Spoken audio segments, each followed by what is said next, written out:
Hello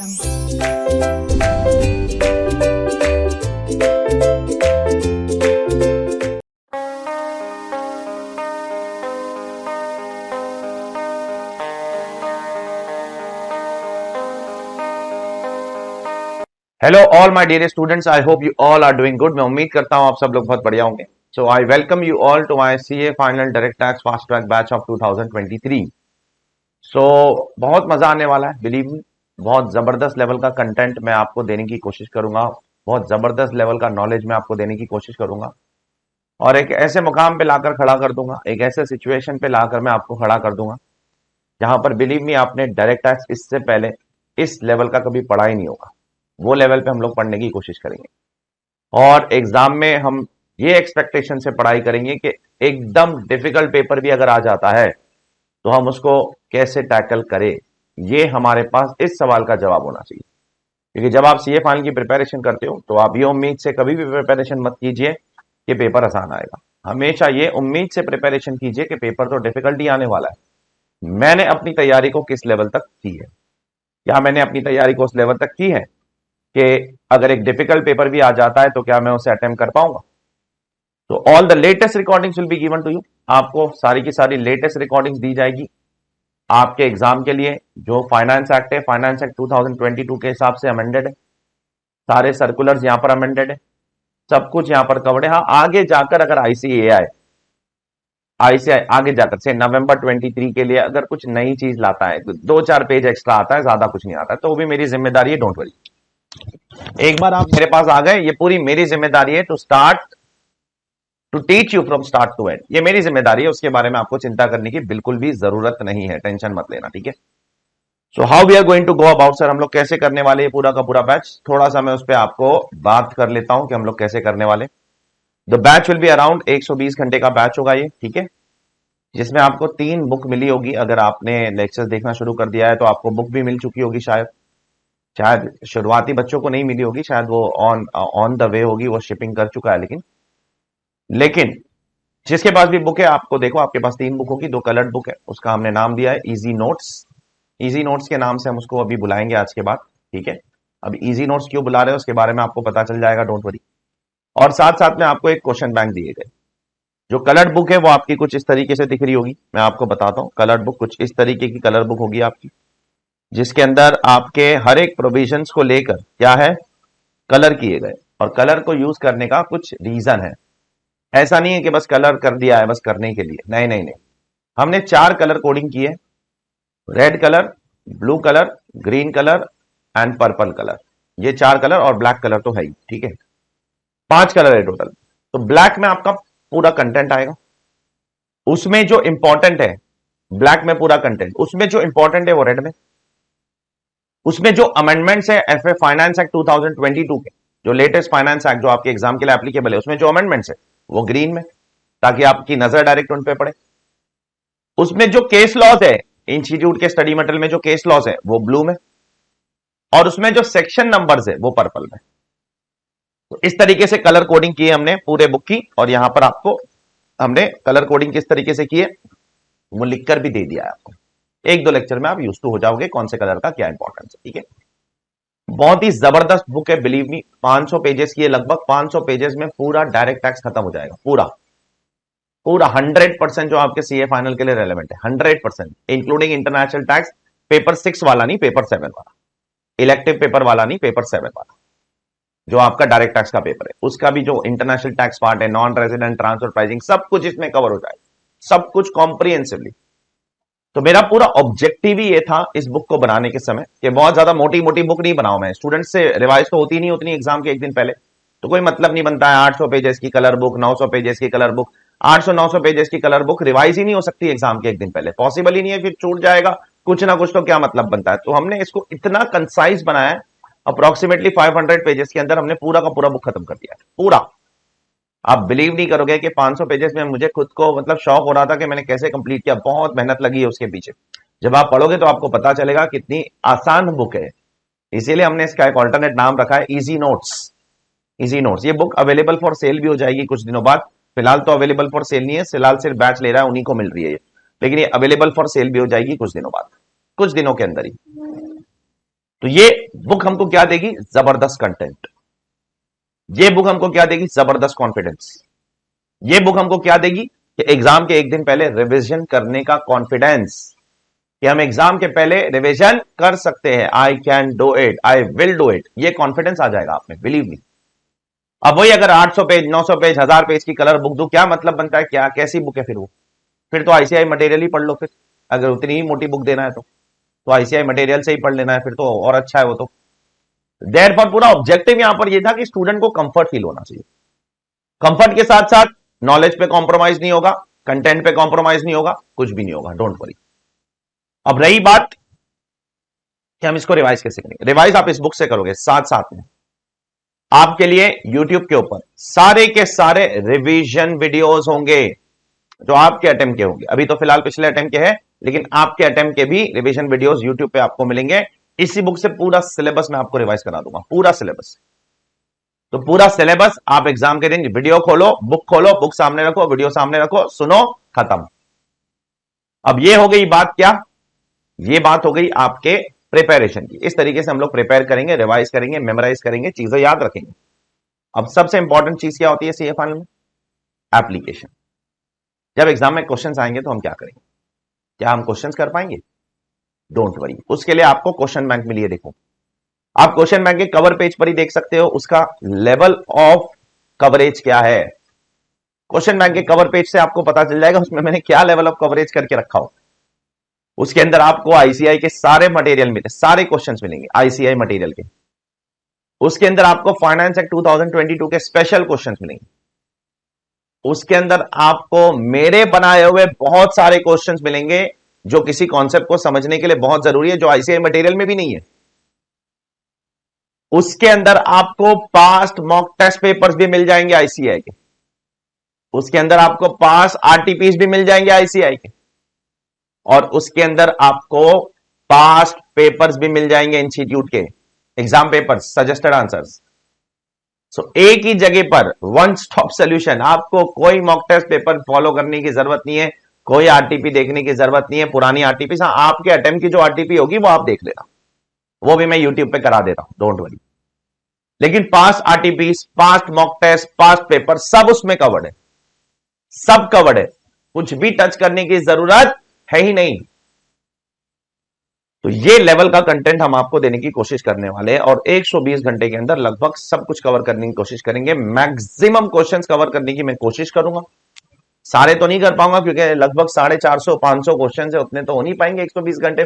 फिर सिर्फ एक बैच क्वेश्चन पे ही लेना पड़ेगा मुझे, ठीक है, अगर 500 क्वेश्चन क्लास में कराना है तो मैक्सिमम क्वेश्चंस कवर करने की कोशिश करूंगा। जो बड़े बड़े इंपॉर्टेंट क्वेश्चन है वो सारे मैं कवर कर लूंगा आपके क्लास के अंदर, और जो ऐसे क्वेश्चन है जो आप खुद से कर सकते हो वो मैं शायद इग्नोर कर सकता हूं, ठीक है, क्योंकि बैच फास्ट ट्रैक है, रेगुलर नहीं है। रेगुलर बैच में हम सारे क्वेश्चंस कवर करते हैं। तो this is what we are going to do. इसके अलावा सर हमें डाउट आएगा तो कोई टेंशन नहीं है बेटा। डाउट जो है ना हमारे स्टूडेंट का वो मेरे ना सर आंखों पर है, मैं उसको प्रायोरिटी नंबर 1 रखता हूं बेटा। और बहुत से स्टूडेंट्स को डाउट होता है, डायरेक्ट कॉल करते हैं मुझे, मैं फोन भी उठाता हूं, मैं बात करता हूं उनसे डायरेक्टली, मैं उनको डाउट सॉल्व करता हूं। कभी कभार नहीं उठा पाता हूं तो माफ कर देना, एक ही इंसान हो, हजारों बच्चे हैं, मैं सबके कॉल नहीं उठा पाता हूं। बट उसके अलावा अगर आपको डाउट है, कोई गंभीर डाउट है, बहुत ही डेंजरस डाउट है, सॉल्व ही नहीं हो पा रहा है, कॉल कीजिए, कोई टेंशन वाली बात नहीं है। कौन से नंबर पे? देखो बुक पे आपके पीछे नंबर लिखा हुआ है, आगे भी नंबर लिखा हुआ कहीं तो है, आगे या पीछे, 9009008997। या तो व्हाट्सएप कीजिए उस नंबर पे, या हमारा टेलीग्राम ग्रुप ज्वाइन कर लीजिए please, CA Arish Khan direct tax, मैं नीचे लिंक डाल देता हूं, ठीक है, आपको लिंक भेज देता हूं सभी को। जब एनरोलमेंट करोगे तो मैं आपको लिंक भेजता हूं, तो आप वहां पर जाइए, देखो वहां पर हम लोग अपने स्टूडेंट्स के डाउट सॉल्व कर लेते हैं। डाउट सॉल्विंग मेरे सर आंखों पर है, मेरी प्रायोरिटी नंबर 1 है वो लाइफ में, मेरी प्रायोरिटी नंबर 1। मैं खाना भी खाता रहूंगा तो मैं खाना साइड में छोड़ देता हूं, पहले स्टूडेंट का डाउट सॉल्व करने की कोशिश करता हूं, क्योंकि मुझे लगता है कि अगर मैंने लेट किया तो स्टूडेंट का टाइम वेस्ट होगा, स्टूडेंट का टाइम वेस्ट होगा, उसका सिलेबस कवर करने में थोड़ी दिक्कत हो जाएगी, वो अच्छी बात नहीं है, वो अच्छी बात नहीं है। तो डाउट सॉल्विंग का आप बिल्कुल भी टेंशन मत लेना बेटा, ठीक है। लेकिन डाउट पूछते भी हो तो थोड़े रिलेवेंट डाउट पूछना, ऐसे ही डाउट मत पूछो तो आपके बुक के अंदर सामने लिखा हुआ है sir rate of depreciation of plant and machinery कितना है, 15%, अरे सामने लिखा है वही पूछ रहा है बेटा, तो ठीक है, थोड़ा सा पहले अपना रिसर्च कर लेना फिर पूछना बेटा, तो बेटर रहेगा आपके लिए भी और मेरे लिए भी, ठीक है। So that's it. So without wasting any further time शुरू करें बैच अपना, चलिए शुरू करते हैं, ठीक है। चलिए शुरू करते हैं। तो पहला टॉपिक जो हमारा होगा वो कौन सा होगा? सबसे इंपॉर्टेंट टॉपिक हम लोग सबसे पहले शुरू करने वाले हैं, कौन सा सर? पीजीबीपी। पीजीबीपी सबसे इंपॉर्टेंट टॉपिक है सीए फाइनल का, ये चीज दिमाग में रखना। Profits and gains of business and profession, ठीक है। लेकिन उससे पहले मैं आपको कुछ ब्रीफ इंट्रोडक्शन दे दूंगा अपने इनकम टैक्स एक्ट के बारे में। उसी के बाद हम लोग जाएंगे अपने पहले टॉपिक की तरफ, ठीक है, दैट इज पीजीबीपी।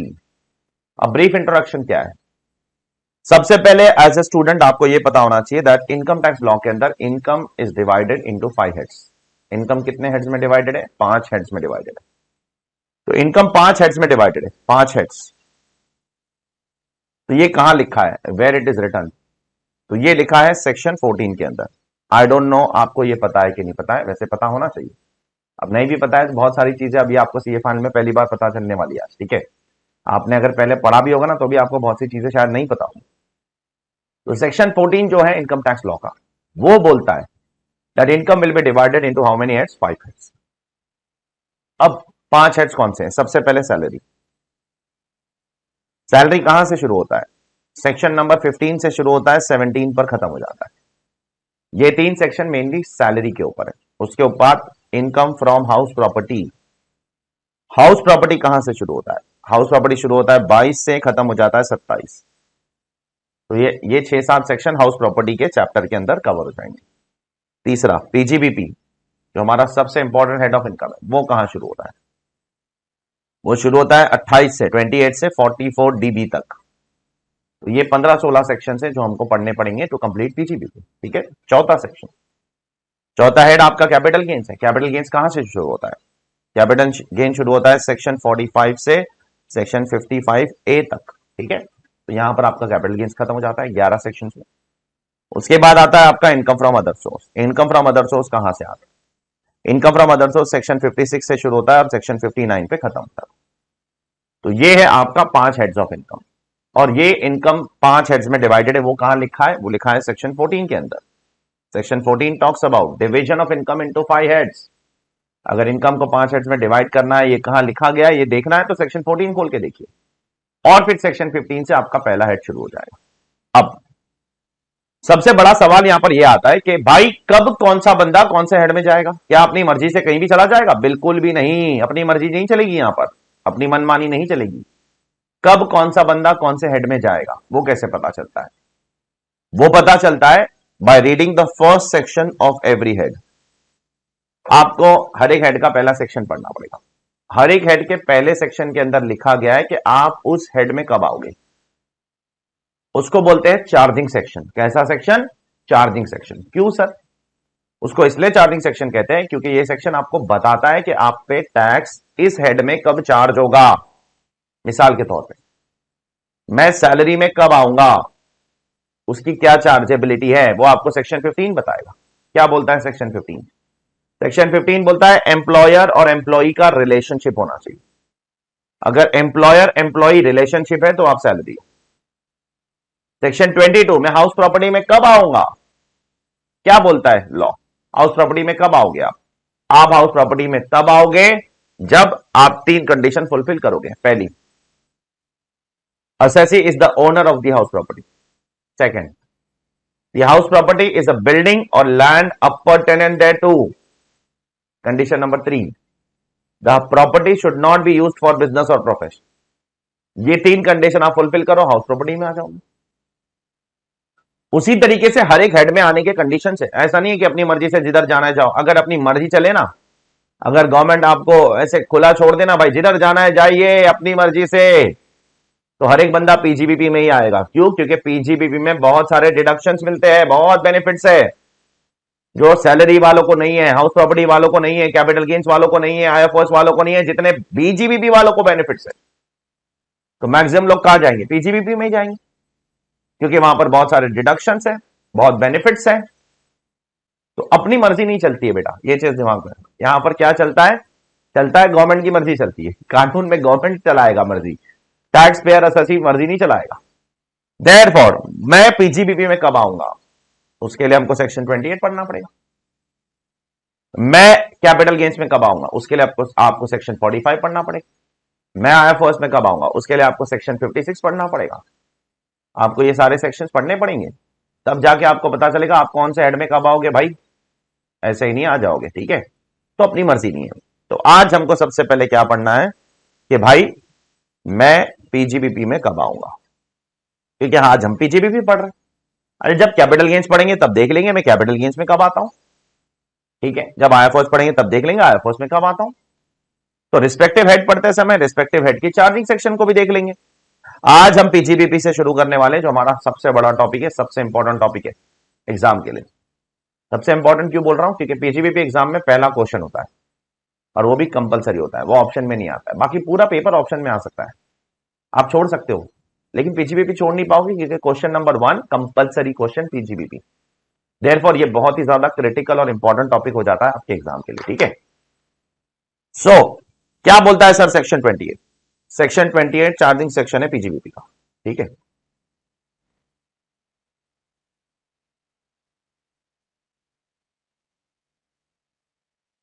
और यहां पर भी दो किस्म के चार्जिंग सेक्शन है, एक general charge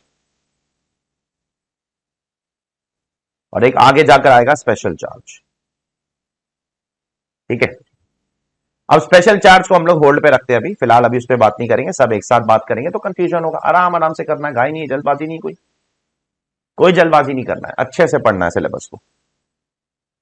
general charge, general charge कहां पर है, सेक्शन 28 क्लॉज 1। क्या बोलता है सर ये सेक्शन, ये सेक्शन क्या बोलता है मैं आपको पहले ओरली बता देता हूं, फिर मैं आपको बुक में से बताऊं। ये सेक्शन बोलता है profits and gains from business and profession carried on by an assessee at any time during the previous year. ये चार चीजें बोलता है, मैं फिर से बोल रहा हूं, profits and gains from business और profession carried on by an assessee at any time during the previous year is chargeable under PGB. PGBB में क्या चार्जेबल है, ये चार्जेबल है जो मैंने अभी आपको बताया, ठीक है। जैसे यहां पर लिखा है 28(1) chapter number 1 page number 1.1, profits and gains from business और profession carried on by the assessee at any time during the previous year. ये चार चीजें कवर्ड है यहां पर पीजीबीपी के अंदर। ये चार कंडीशन फुलफिल कर लो, आपकी इनकम कहां कवर हो जाएगी पीजीबीपी में। तो अभी अपने को ये हर एक शब्दों के बारे में बात करना पड़ेगा, ठीक है। जैसे प्रॉफिट्स एंड गेन्स का मतलब क्या होता है, बिजनेस का मतलब क्या होता है, प्रोफेशन का मतलब क्या होता है, कैरिड ऑन बाय एसएससी का मतलब क्या होता है, at any time during the previous year का मतलब क्या होता है। इन सब शब्दों का मतलब अपने को समझना पड़ेगा जो यहां पर लिखा हुआ है, ठीक है। सबसे पहले मैं बताऊंगा आपको बिजनेस का मतलब क्या होता है, उसके बाद मैं आपको बताऊंगा प्रोफेशन का मतलब क्या होता है, उसके बाद मैं आपको बताऊंगा प्रॉफिट्स एंड गेन्स का मतलब क्या होता है, उसके बाद मैं आपको बताऊंगा कैरिड ऑन बाय एसएससी का मतलब क्या होता है, और उसके बाद मैं आपको बताऊंगा eight any time during the previous year का मतलब क्या होता है।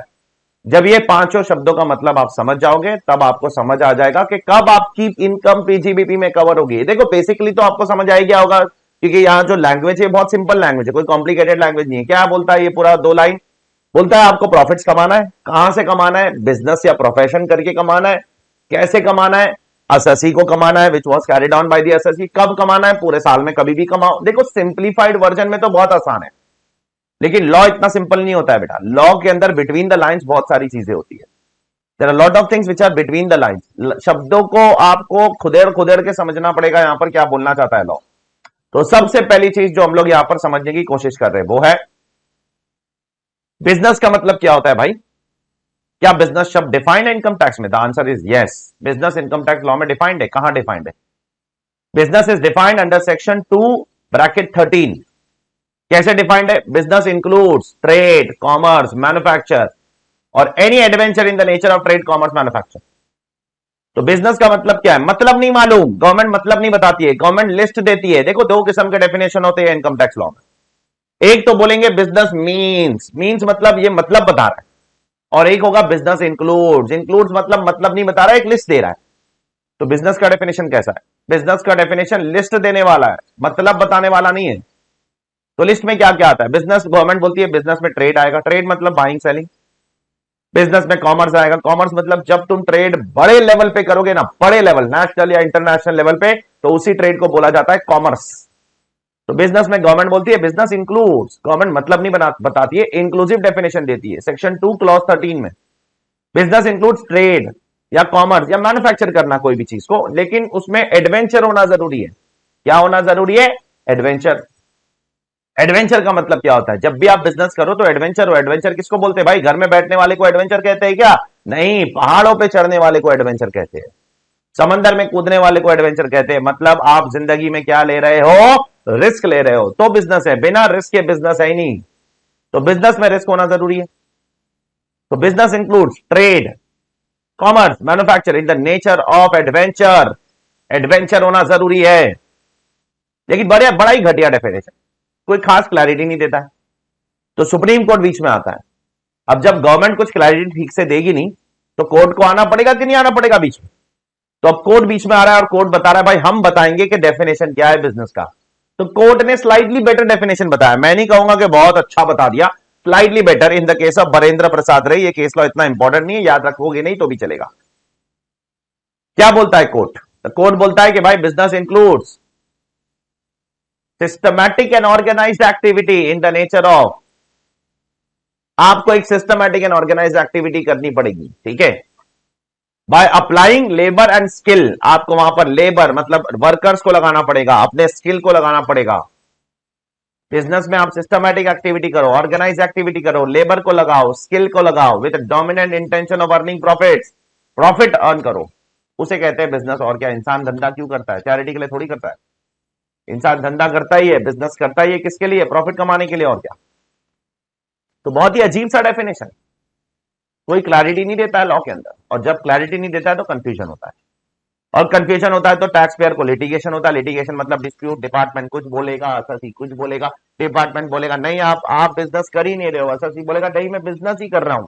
क्योंकि जब तक आप ये नहीं प्रूव करोगे ना कि आप बिजनेस कर रहे हो कि नहीं कर रहे हो, तब तक आप इस हेड ऑफ इनकम में तो आ ही नहीं सकते हो। अरे भाई, इस हेड ऑफ इनकम में आने के लिए बिजनेस करना तो जरूरी है ना, या प्रोफेशन करना जरूरी है? दोनों में से एक तो करना पड़ेगा।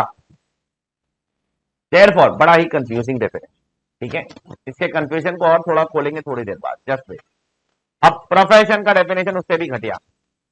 सर प्रोफेशन मतलब क्या? देखो, एक वर्ड का डेफिनेशन है, एक वर्ड है, मैं अपनी तरफ से नहीं बोल रहा हूं, जाके इनकम टैक्स लॉ चेक कर लेना क्या लिखा है उसमें। Section 2 clause 36। प्रोफेशन का मतलब नहीं मालूम, फिर से मतलब नहीं बताएंगे। गवर्नमेंट मतलब बनाने में इंटरेस्टेड नहीं है। गवर्नमेंट क्या बताने में इंटरेस्टेड है? प्रोफेशन में क्या आ सकता है, क्या नहीं आ सकता है। Profession includes what? Profession includes vocation. Vocation का मतलब बता दो फिर। It's vocation not vacation please. Vocation मतलब क्या? वोकेशन का मतलब होता है, आप लिख लो चाहिए तो, any occupation requiring some skill.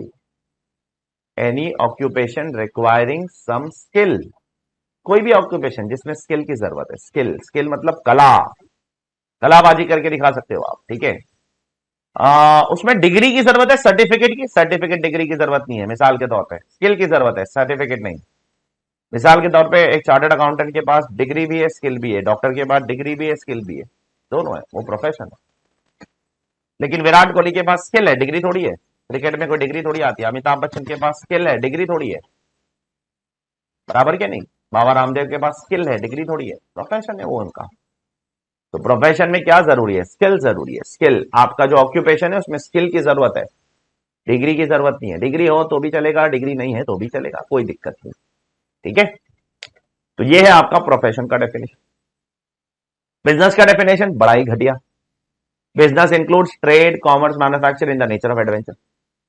अब इतना घटिया डेफिनेशन बनाओगे तो लिटिगेशन होगा। लिटिगेशन मतलब डिस्प्यूट। जैसे यहां पर मैंने कुछ डिस्प्यूट डाले, एक एक करके मैं आपको एक्सप्लेन करता हूं और उसके बारे में डिटेल में बताता हूं। पहला, आप कुछ पढ़ना मत, ठीक है, मैं आपको समझाता हूं आराम आराम से। पहला डिस्प्यूट क्या है? एक एसएससी था, उसके पास ह्यूज लैंड थी, बहुत बहुत बड़ी लैंड, बहुत बड़ी जमीन। अब वो जमीन उसकी बिक नहीं रही है, बिक नहीं रही है। बेचने जाता है तो कोई खरीदता नहीं है। क्यों नहीं खरीदता है? क्योंकि इतनी बड़ी जमीन कौन खरीदेगा भाई? इतनी बड़ी जमीन खरीदेगा कौन? आप बोलोगे 50 एकड़ जमीन है, खरीदो, कौन खरीदेगा? तो किसी ने उसको एडवाइस दिया, भाई इतनी बड़ी जमीन को आप प्लॉट्स में डिवाइड कर दो। छोटे छोटे छोटे छोटे प्लॉट्स क्यों नहीं बना देते आप छोटे छोटे छोटे छोटे छोटे छोटे छोटे बहुत सारे प्लॉट्स बना दो, फिर बेचो। तो उसके दिमाग की बत्ती जली। फिर उसने बोला हाँ सही बात है यार, अगर मैं छोटे छोटे प्लॉट्स बनाऊंगा और बेचूंगा तो बिक जाएगी। तो उसने क्या किया, उसको बेच के मार्केट से बाहर निकलना था, तो पैसे की जरूरत थी। तो उसने पूरे पूरे जमीन की, जो इतनी बड़ी जमीन है ना, उसके छोटे छोटे छोटे छोटे छोटे छोटे बहुत सारे प्लॉट्स बनाए और फिर उसने बेचना शुरू कर दिया। बताइए कहां जाएगा ये पीजीबीपी में जाएगा या कैपिटल गेन? अब डिपार्टमेंट बोलने लगा ये पीजीबीपी है, असेसी बोलने लगा ये कैपिटल गेन है। मैटर चला गया कोर्ट, लड़ाई तो होगी है। कोर्ट में जब मैटर गया तो कोर्ट ने बोला भाई ये है कैपिटल गेन, चेक करो।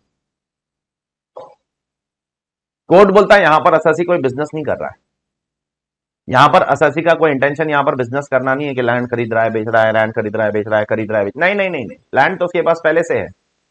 उसका डोमिनेंट पर्पस क्या था, उसका मेन पर्पस क्या था कि भाई कैसे भी करके लैंड बिके, मार्केट से एग्जिट मारो, मेरे को मेरा पैसा मिले, ये उसका मेन पर्पस था। उसका पर्पस यहां पे पैसा कमाना था ही नहीं, उसका पैसा यहां पर प्रॉफिट कमाना था ही नहीं, उसका पैसा था कि लैंड को बेचो कुछ भी करके।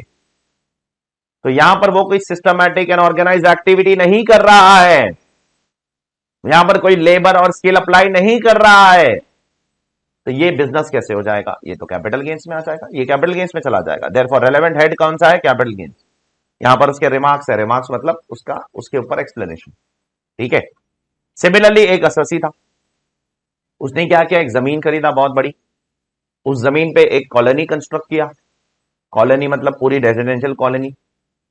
फिर उसके ऊपर उसने स्कूल बनाया, कॉलेजेस बनाया, हॉस्पिटल बनाया, थिएटर्स बनाया, मॉल्स बनाया, गार्डन बनाया, ये सब बनाया। और फिर उसने अपने घरों को बेचना शुरू किया, मॉल को बेचना शुरू किया, स्कूल्स को बेचना शुरू किया, ठीक है।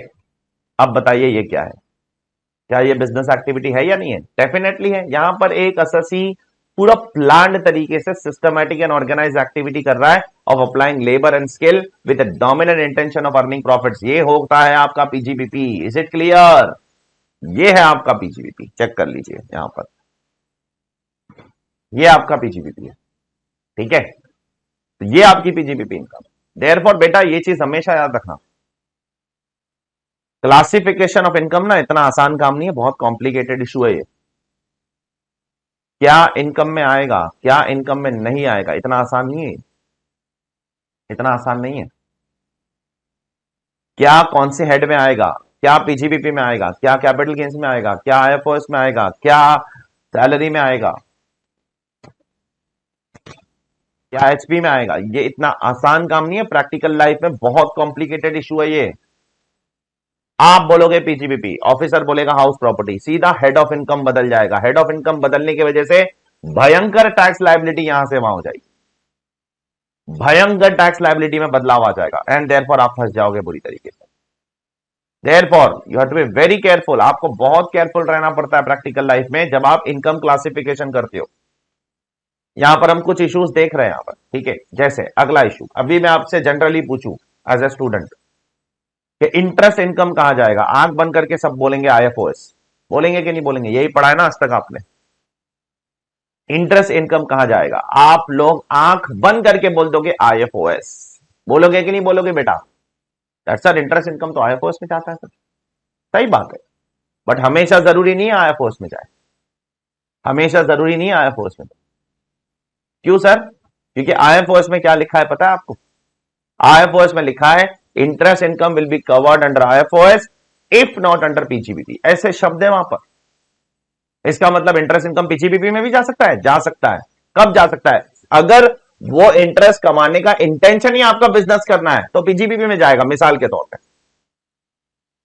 मिसाल के तौर पे एग्जांपल दे रहा हूं। सपोज गवर्नमेंट से मुझे एक कॉन्ट्रैक्ट मिलना है, ठीक है। गवर्नमेंट मुझे एक कॉन्ट्रैक्ट दे रही है कंस्ट्रक्शन का, बहुत बड़ा कॉन्ट्रैक्ट, लेकिन गवर्नमेंट बोल रही है हमको आप पे भरोसा नहीं है भाई, आप कंस्ट्रक्शन का कॉन्ट्रैक्ट समय पे कंप्लीट करोगे कि नहीं करोगे? मैंने बोला हाँ करूंगा, क्यों नहीं करूंगा, जरूर करूंगा, कंस्ट्रक्शन का कॉन्ट्रैक्ट जरूर समय पे कंप्लीट करूंगा, डोंट वरी। तो गवर्नमेंट को मुझ पर भरोसा नहीं। मैं बोला अरे तुम्हारा भरोसा लेने के लिए अब क्या करूं मैं, बताओ। मैं बोल रहा हूं ना मुंह से, मैं अपनी जबान दे रहा हूं आपको। अरे बोले जबान की कोई अहमियत नहीं है आज की जमाने में, ठीक है। मैं बोला ठीक है, तो मैं बैंक जाता हूं, बैंक में जाकर मैं 100 करोड़ की एफडी बनाता हूं। कितने करोड़ की? 100 करोड़ की फिक्स डिपॉजिट बनाता हूं और आपको बैंक गारंटी देता हूं कि अगर मैंने कंस्ट्रक्शन का टाइम पे कंप्लीट नहीं किया तो ये एफडी से पैसा आप ले लेना, बैंक गारंटी। गवर्नमेंट बोलती है अब ठीक है, अब तो दोगे कॉन्ट्रैक्ट मुझे? गवर्नमेंट बोली हाँ आप देंगे कॉन्ट्रैक्ट, जाओ। तो मैं बैंक गया, मैं बैंक में जाकर बोला मेरे को 100 करोड़ की एफडी बनाना है, क्योंकि मुझे इस बंदे के नाम पे, इस गवर्नमेंट के नाम पे एक बैंक गारंटी चाहिए। तो अब जो ये एफडी से मैं इंटरेस्ट कमा रहा हूं, क्या ये अदर सोर्स की इनकम है? क्या ये एफडी मैंने इंटरेस्ट कमाने के लिए लिया हूं, या एफडी मैंने बिजनेस का कॉन्ट्रैक्ट लेने के लिए लिया हूं? बताइए मुझे आप लोग। ये फिक्स डिपॉजिट मैंने क्या इंटरेस्ट खाने के लिए या इंटरेस्ट कमाने के लिए मैंने खरीदा हूं फिक्स डिपॉजिट? बिल्कुल नहीं। ये फिक्स डिपॉजिट मेरा खरीदने का इंटेंशन ही है ताकि मुझे बिजनेस में फायदा मिल जाए। तो ऐसा interest will be covered under PGBP. Always be remember, always remember this. तो इंटरेस्ट इनकम हमेशा आईएफओएस में आता ही नहीं है।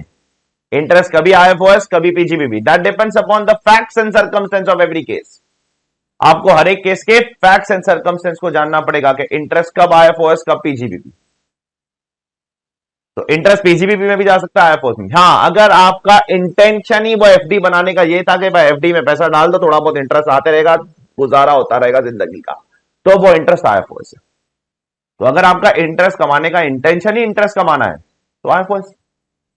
लेकिन अगर आपका इंटरेस्ट कमाने का इंटेंशन इंटरेस्ट कमाना नहीं है बल्कि बिजनेस का कॉन्ट्रैक्ट लेना है तो पीजीबीपी। ये लिखा गया यहां पर थर्ड केस में। बहुत इंपॉर्टेंट इशू है, बहुत इंपॉर्टेंट इशू है, बहुत बहुत बहुत ज्यादा इंपॉर्टेंट इशू। ये सब अलग अलग वेरिएशंस है जो कोर्ट के सामने आए। मेरा काम है आपको बताना, क्योंकि आपके स्टडी मटेरियल में ये सारे कवर्ड है। प्रैक्टिकल लाइफ में तो ऐसे हजारों लाखों केसेस है, बट सारे तो हम कर नहीं सकते। जितने एग्जाम से रेलेवेंट है उतने ही करेंगे। नेक्स्ट, एक अससी है, उसके पास फैक्ट्री है। फैक्ट्री में प्लांट एंड मशीनरी है, फर्नीचर है। अब फैक्ट्री में लग गया लॉकआउट, ताला कुछ दिनों के लिए। एम्प्लॉय चले गए स्ट्राइक पे। अब क्योंकि एम्प्लॉय स्ट्राइक पे चले गए, फैक्ट्री में ताला लग गया। तो अभी मालिक सोच रहा है, यार अरे यार ये एम्प्लॉय को जब तक बनाऊंगा तब तक मेरा धंधा तो बंद है, क्योंकि प्रोडक्शन रुक गया है। तो मैं क्या करता हूं, अपनी फैक्ट्री, प्लांट, मशीनरी सब किसी को रेंट पे दे देता हूं, थोड़ा बहुत तो पैसा कमा लूंगा। तो अब ये इनकम कहां जाएगी? फैक्ट्री में लॉकआउट लग चुका है, ताला लग चुका है टेम्पररी, जब तक एम्प्लॉयज मान नहीं जाते। तो जब तक एम्प्लॉय मान नहीं जाते, फैक्ट्री के अंदर ताला है, तो तब तक का जो मेरा टाइम वेस्ट हो रहा है, उसके लिए मैंने अपने फैक्ट्री के अंदर प्लांट मशीनरी जो थी किसी को रेंट पे दे दी, उससे थोड़ा बहुत पैसा कमा रहा हूं, ताकि जो मशीनरी का वेर एंड टेयर है वो तो निकल जाए। मशीनरी में अगर कोई रिपेयर करवाना है उसका तो खर्चा निकल जाए वहां से। तो गवर्नमेंट बोलती है ये पीजीबीपी इनकम है। क्यों? क्योंकि ये इसकी बिजनेस इंटेलिजेंस है, ये इसकी बिजनेस की सतर्कता है, इंटेलिजेंस है, अलर्टनेस है। अलर्टनेस है उसकी कि भाई उसको पता है कि भाई अभी लॉकआउट चल रहा है, बिजनेस बंद है, तो टेम्पररी थोड़ा सा क्या करते हैं हम लोग, इसको रेट आउट करके थोड़ा बहुत इनकम कमा लेते हैं। ये इसकी पीजीबीपी इनकम है, ये इसकी आईएफओएस इनकम नहीं है। तो what is PGBP, what is IFOS, what is capital gains, what is HP, what is salary? ये बहुत ही डाइवर्स इशू है, बहुत ही कॉम्प्लिकेटेड इशू है। इतना सिंपल और सिंप्लीफाइड इशू नहीं है बेटा, ये बहुत ज्यादा कॉम्प्लिकेटेड इशू है, ये बहुत मगजमारी वाला इशू है। क्या पीजीबीपी, क्या कैपिटल गेन्स, क्या आईएफओएस, क्या एचपी, सब कॉम्प्लिकेटेड है। नेक्स्ट इशू, आप गोडाउन लेट आउट कर रहे हो, देखो जरा बराबर से। Letting out of godown and provision of warehousing services be subject to income from house property और पीजीबीपी। तो यहां पर मैं आपको गोडाउन दे रहा हूं, गौर से सुनना, यहां पर एक अलग पॉइंट है। मैं आपको गोडाउन दे रहा हूं, लेकिन गोडाउन देने के साथ साथ मैं आपको और भी कुछ सर्विसेज दे रहा हूं, लाइक पेस्ट कंट्रोल की सर्विस दे रहा हूं, रोडेंट कंट्रोल, फ्यूमिगेशन सर्विस, ताकि आपका गुड्स प्रिजर्व रहे। ठीक है, तो ये कहां जाएगा? मैं आपको सिर्फ जगह नहीं दे रहा हूं, सिर्फ जगह नहीं दे रहा हूं, मैं आपको जगह देने के साथ साथ बहुत सारी चीजें भी दे रहा हूं साथ में। मैंने आपको बताया ना, मैं आपको सिर्फ जगह नहीं दे रहा हूं गोडाउन के लिए, गोडाउन के लिए जगह तो दे ही रहा हूं, साथ साथ में मैं आपको पेस्ट कंट्रोल की सर्विस भी दे रहा हूं कि भाई मैं पेस्ट कंट्रोल करवाता रहूंगा। फ्यूमिगेशन सर्विसेज कर, फ्यूमिगेशन मतलब आपके कोई प्रोडक्ट खराब नहीं हो उसके लिए प्रॉपर सर्विसेज आपको देता रहूंगा, प्रिजर्वेशन करता रहूंगा। तो गवर्नमेंट ने बोला भाई ये यहां पर सिर्फ लेट आउट थोड़ी कर रहा है, ये तो यहां पर बहुत सारी चीजें कर रहा है, तो ये चली जाएगी पीजीबीपी में। केयरफुल रहना, बहुत इंपॉर्टेंट इशू है। मद्रास हाईकोर्ट का जजमेंट है और ये रिसेंट जजमेंट है, बहुत ज्यादा पुराना नहीं है। बाकी सब जजमेंट जो ऊपर वाले थे बहुत पुराने थे। नाम वाम आप मत याद रखो, इट्स ओके यार, ये सब नाम नहीं याद रखोगे तो भी चले। इशू क्या है वो याद रखने की कोशिश करो कि भाई अगर सिर्फ जगह लेट आउट करता है तो बात अलग है, इनकम फ्रॉम हाउस प्रॉपर्टी। लेकिन जगह के साथ पेस्ट कंट्रोल भी दे रहा है, फ्यूमिगेशन सर्विस भी दे रहा है, प्रिजर्वेशन भी कर रहा है, मॉइस्चर नहीं हो ये भी ध्यान रख रहा है, सिक्योरिटी की सर्विस भी दे रहा है। अरे भाई इतनी सारी सर्विस दे रहा है तो फिर तो ये बंदा बिजनेसमैन है यार। इतनी सारी सर्विस दे रहा है तो ये तो पीजीबीपी है, तो पीजीबीपी में चला जाएगा, चेक करो। तो क्या पीजीबीपी में आएगा क्या नहीं आएगा, बहुत डाइवर्स इशू है। अगला इशू भी बहुत इंपॉर्टेंट है, देखो मैं आपको बताता हूं। सपोज मेरे पास कुछ हाउस प्रॉपर्टीज पड़ी हुई है, ठीक है, तो मैंने उसको लेट आउट किया, तो वो कहां जाएगा, वो जाएगा इनकम फ्रॉम हाउस प्रॉपर्टी, बराबर। मेरे पास 3-4 घर है, इसमें से 1-2 घर में हम लोग रहते हैं, बाकी 2 घर हमने लेट आउट कर दिया, वो इनकम फ्रॉम हाउस प्रॉपर्टी, ठीक है। अब इशू यहां नहीं है, इशू कहां है मैं बताता हूं आपको। सेकंड, सपोज लोधा बिल्डर है, कौन है, लोधा बिल्डर। अब जो लोधा बिल्डर है उसके पास एक बिल्डिंग बना के रखा है, उसका काम क्या है बताइए। लोधा बिल्डर का क्या काम, लोधा बिल्डर का काम है बिल्डिंग बनाना और बिल्डिंग को बेचना, बराबर। तो उसके पास 100 फ्लैट्स है, अब 100 में से 50 फ्लैट्स सोल्ड और 50 अनसोल्ड। अब जो अनसोल्ड फ्लैट है वो क्या कर रहा है, उसको लेट आउट कर रहा है, ठीक है। अनसोल्ड फ्लैट को क्या कर रहा है, लेट आउट कर रहा है। तो वो जो लेट आउट की इनकम है वो कहां जाएगी, हाँ कहां जाएगी, जो अनसोल्ड फ्लैट है वो जो लेट आउट कर रहा है वो इनकम कहां जाएगी, वो इनकम जाएगी इनकम फ्रॉम हाउस प्रॉपर्टी। क्यों, पीजीबीपी में नहीं जाएगी, नहीं, क्यों नहीं जाएगी, क्योंकि लोधा का काम प्रॉपर्टी को लेट आउट करना नहीं है। लोधा का काम क्या है, उसका बिजनेस क्या है, उसका बिजनेस है प्रॉपर्टी बनाना और प्रॉपर्टी बेचना, बेचना बेचना, बेचने पे फोकस करना, सेल पे। लोधा का काम बिल्कुल भी नहीं है कि प्रॉपर्टी बनाना और लेट आउट करना, लेट आउट करना, लेट आउट, तो बिल्कुल भी नहीं। जिस दिन लोधा इस बिजनेस में आ जाएगा ना, प्रॉपर्टी बना के लेट आउट करने वाला, उस दिन मैं बोलूंगा उसकी पीजीबीपी इनकम है। तो अगर लोधा जैसा बिल्डर भी अगर प्रॉपर्टी बना के लेट आउट कर रहा है, क्योंकि बिक नहीं रही है इसलिए लेट आउट कर रहा है, इसलिए नहीं लेट आउट कर रहा है क्योंकि लेट आउट उसका धंधा है, अब बिक नहीं रही है तो लेट आउट करना पड़ रहा है, और लेट आउट कर रहा हूं तो वो इनकम फ्रॉम हाउस प्रॉपर्टी जाएगी। लेकिन लेकिन बहुत बारीकी से सुनना बेटा, यहां पर एक केस लॉ है, देखो चेन्नई प्रॉपर्टीज। अब ये लोधा से अलग है, अब मैं बताता हूं ये कैसे अलग है, नहीं तो कंफ्यूजन हो जाएगा यहां पर। मुझे पता है स्टूडेंट्स को कहां कंफ्यूजन हो सकता है और कहां नहीं कंफ्यूजन हो जाएगा। क्या confusion, Chennai properties and investment limited ये और रयाला कॉर्पोरेशन प्राइवेट लिमिटेड, ये 2 अलग अलग केस लॉ, एक 2015 में आया था, एक 2016 में आया था। क्या बोलते हैं ये केस लॉ, मैं बता रहा हूं आपको। ये केस लॉ में क्या होता पता है, एसएससी ने एक प्रॉपर्टी खरीदा, खरीदने के बाद अपने मेमोरेंडम ऑफ एसोसिएशन में लिखा दैट मेरा ऑब्जेक्टिव इसको खरीदने का क्या है, खरीद के लेट आउट करना मेरा ऑब्जेक्टिव है, मेरा और कोई ऑब्जेक्टिव नहीं है, और मेरी सब्सटैंशियल इनकम लेट आउट से ही आने वाली है। तो एसएससी ने प्रॉपर्टी खरीदा, प्रॉपर्टी खरीदने के बाद मेमोरेंडम ऑफ एसोसिएशन में दिलवाया कि भाई मेरा मेन ऑब्जेक्ट प्रॉपर्टी खरीदना है और लेट आउट करना है, प्रॉपर्टी खरीद के बेचना नहीं है, लेट आउट करना मेरा ऑब्जेक्टिव है। लोधा जैसा नहीं है, लोधा का ऑब्जेक्टिव क्या है, प्रॉपर्टी बनाकर बेचना ऑब्जेक्टिव है, तो लेट आउट करना उसका बिजनेस नहीं हो सकता है, लेकिन मेरा तो बिजनेस ही लेट आउट करना है, तो मेरी इनकम पीजीबीपी में आनी चाहिए, प्लस मेरी सब्सटैंशियल इनकम लेट आउट से आती है, सब्सटैंशियल इनकम लेट आउट से आती है, तो मेरी इनकम पीजीबीपी में जानी चाहिए। यह आर्ग्यूमेंट किया एसएससी ने और कोर्ट ने बोला यस सही बात है, तुम्हारी इनकम लोधा से अलग है। फर्क समझो, लोधा क्या कर रहा है, लोधा बिल्डिंग बनाकर बेचने का काम है उसका, और मेरा काम क्या है, बिल्डिंग खरीद के लेट आउट करने का काम है। तो मेरी इनकम फ्रॉम पीजीबीपी हुई या नहीं हुई, मेरा तो काम ही बिजनेस एंड प्रोफेशन है। जैसे मॉल वाले क्या करते हैं बताइए मुझे, बिल्डिंग बनाते हैं, मॉल बनाते हैं और फिर बेचते नहीं है मॉल वाले, कभी भी लेट आउट करते हैं, let out. Maximum malls India के अंदर लेट आउट, कुछ इक्का दुक्का मॉल होंगे जो बेचते होंगे, बाकी हमारे शहरों में तो नहीं बेचते कम से कम, ठीक है। मुंबई में तो कम से कम बेचते नहीं है मॉल, वो तो बेचेंगे नहीं, इतनी महंगी प्रॉपर्टी क्यों बेचेंगे, वो भाड़ा का खाएंगे ना, भर भर के आराम से, अच्छा भाड़ा मिलता है, लाखों रुपए करोड़ों रुपए भाड़ा कमाते हैं हर महीने का। देयरफॉर प्रॉपर्टी बनाया, लेट आउट किया, तो उनका काम क्या है, पीजीबीपी है। लोधा से अलग है, वो लोधा से अलग है। तो ये बहुत ही बारीक डिफरेंसेस है बेटा, what comes in business, what not comes in business.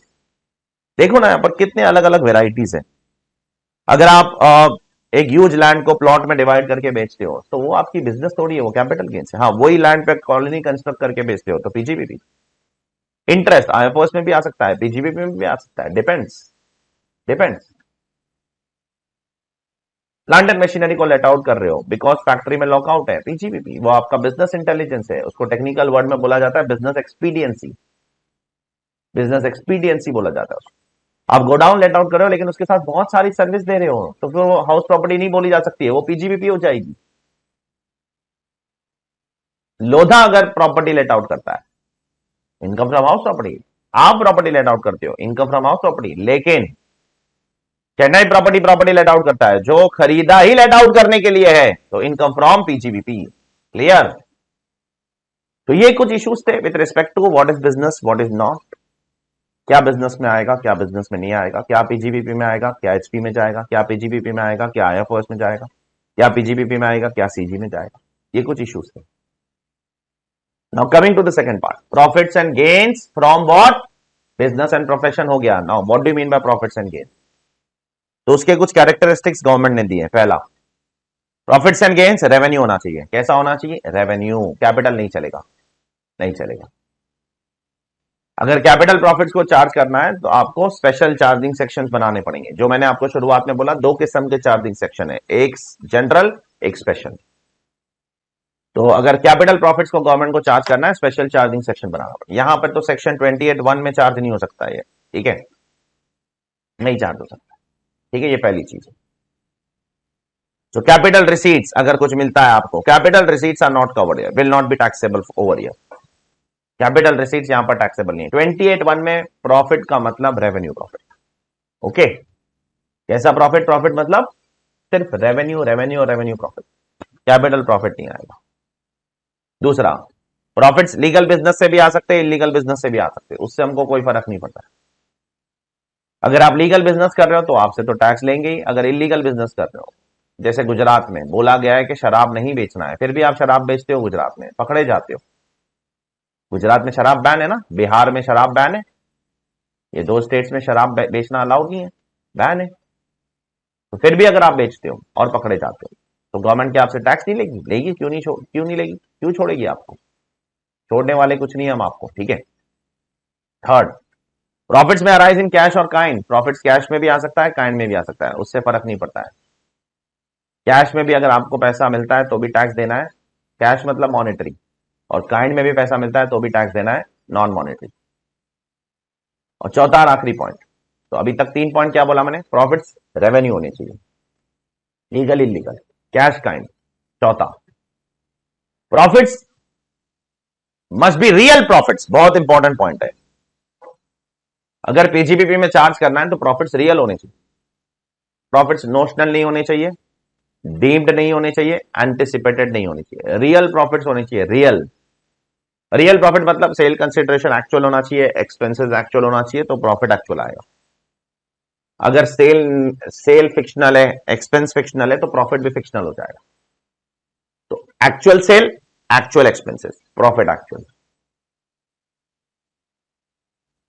अच्छा, अगर फिक्शनल प्रॉफिट को चार्ज करना है तो सर इनकम टैक्स में होते हैं sir fictional profit charge? Yes होते हैं ना, 44 एडी में, 44 एडीए में प्रिजम्पटिव इनकम वाले सेक्शन है, 8% of turnover, 6% of turnover, profession के लिए 50% ऑफ टर्नओवर। सर तो फिर वो सब क्या है बेटा? वो सारे सेक्शन है ना जो 44 एडी, वो सब ओवरराइडिंग क्लॉज के साथ शुरू होते हैं। ओवरराइडिंग क्लॉज मतलब ये क्या नई नई चीज बता रहे हो? अरे नई नई चीज नहीं है, सीएफआई के स्टूडेंट है, आपको पता होना चाहिए। ओवरराइडिंग क्लॉज मतलब वो सारे सेक्शन है ना, एक क्लॉज के साथ शुरू होते हैं, एक वर्डिंग्स के साथ। क्या होती है wording? Not with standing anything contain in other provision, तो वो स्पेशल सेक्शन है। तो अगर आपको नोशनल प्रॉफिट चार्ज करना है तो ऐसे स्पेशल सेक्शंस बनाने पड़ेंगे इनकम टैक्स लॉ में, जो गवर्नमेंट ने बनाए हैं। देखो यहां पर ब्रैकेट में आपको दिखेंगे, ये सारे पढ़ेंगे हम एक एक करके, ये एक एक करके सबको पढ़ना है, सबको, किसी को भी नहीं छोड़ना है, ठीक है। ये सारे पढ़ेंगे एक एक करके, don't worry about it, okay. Therefore ये नोशनल प्रॉफिट आपको सारे के सारे देखने पड़ेंगे बाद में।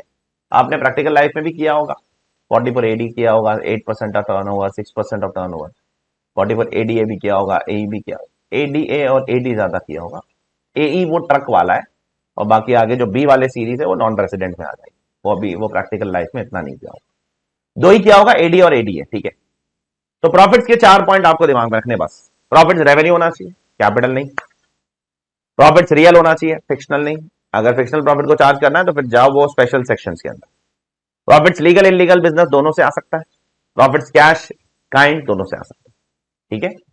और फिर से ओरिजिनल सेक्शन पे जाता हूं मैं, charging section. Profits and gains from business और profession carried on by assessee. Carried on by SSC का मतलब क्या होता है? What do mean by the term carried on by the assessee? Carried on by assessee मतलब सब कुछ मैं करूं, रोज सुबह आके शटर मैं खोलूं बिजनेस का, दुकान का, हाँ, हिसाब किताब मैं करूं, लाइट बंद मार चालू मैं करूं, सब कुछ मैं करूं? नहीं नहीं नहीं, कैरिड ऑन बाय बिजनेस का मतलब, कैरिड ऑन बाय एसएससी का मतलब होता है कि कंट्रोल एसएससी के हाथ में होना चाहिए। कंट्रोल, अरे यार कुर्सी पे बैठे बैठे पूरा बिजनेस कंट्रोल कर सकता हूं, वो कंट्रोल आपके हाथ में, डिसीजन मेकिंग पावर आपके हाथ में होना चाहिए, सारे फैसले आपके, तो बोला जाएगा it is carried on by you. आपको खुद को सब कुछ करने की जरूरत नहीं है, फैसले आपको लेना है, डिसीजन आपको लेना है, कंट्रोल आपको करना है, ठीक है। जैसे क्या होता है बहुत बार जो नॉन रेसिडेंट्स होते हैं ना, नॉन रेसिडेंट्स, उनको अगर इंडिया में बिजनेस करना है ना, ठीक है, तो उनको इंडिया में एक एजेंट बिठाना पड़ता है, तो वो एजेंट उनके बिहाफ पे इंडिया में सब कुछ करता है, मैंडेटरी है वो। लेकिन वो एजेंट कुछ नहीं कर पाता है जब तक मालिक नहीं बोलेगा, ठीक है। एजेंट तो एजेंट है, मालिक तो बाहर बैठा है, कंट्रोल उसके हाथ में है, ठीक है। तो नॉन रेसिडेंट ही एसएससी है, कैरिड ऑन बाय एसएससी यही बोला जाएगा, एजेंट नहीं कर रहा है, नॉन रेसिडेंट ही कर रहा है, क्योंकि कंट्रोल उसके हाथ में है, ठीक है। And last but not least the term, क्या लिखा है ओरिजिनल सेक्शन में? Profits and gains on business and profession carried on by assessee at any time during the previous year. क्या लिखा है? At any time during the previous year. क्या पूरे साल बिजनेस करना जरूरी है? बिल्कुल भी नहीं। At any time during the previous year करोगे तो भी चल जाएगा, some time during the previous year करोगे तो भी चल जाएगा, चल जाएगा। पूरा 365 दिन करना जरूरी नहीं है, डिपेंड करता है ना, नेचर ऑफ प्रोडक्ट पे भी तो डिपेंड करता है, क्या प्रोडक्ट बना रहे हो, क्या बेच रहे हो, उस पर डिपेंड करता है कितने दिन बिजनेस चलेगा, कितने दिन नहीं चलेगा। आप डिटर्जेंट पाउडर बना रहे हो तो रोज चलेगा, आप रोल्स रॉयस की गाड़ी बना रहे हो तो 6 महीने में एक बिकेगी, शायद साल में एक बिकेगी, या 2 साल में एक बिकेगी, डिपेंड करती है। 5-5, 8-8, 10-10 करोड़, 12-12 करोड़ की गाड़ी रोज थोड़ी खरीदता है कोई। तो इसलिए गवर्नमेंट ने बहुत चतुराई के साथ लिखा है कि it should be carried out at any time during the previous year. पूरे साल चलाना जरूरी है, प्लस बिजनेस प्रीवियस ईयर में चलना जरूरी है, असेसमेंट ईयर में बंद हो जाएगा तो चलेगा। मिसाल के तौर पर प्रीवियस ईयर 22-23 आपके एग्जाम के लिए relevant previous year. Previous year कौन सा, मैं यहां लिख लेता हूं, प्रीवियस ईयर 22-23 आपके एग्जाम के लिए रेलेवेंट प्रीवियस ईयर है। असेसमेंट ईयर 23-24 आपके एग्जाम के लिए रेलेवेंट असेसमेंट ईयर है। तो अगर प्रीवियस ईयर 22-23 और असेसमेंट ईयर 23-24, प्रीवियस ईयर 22-23 में बिजनेस किया लेकिन असेसमेंट ईयर में बंद हो गया, क्या आपको टैक्स लगेगा? डेफिनेटली लगेगा।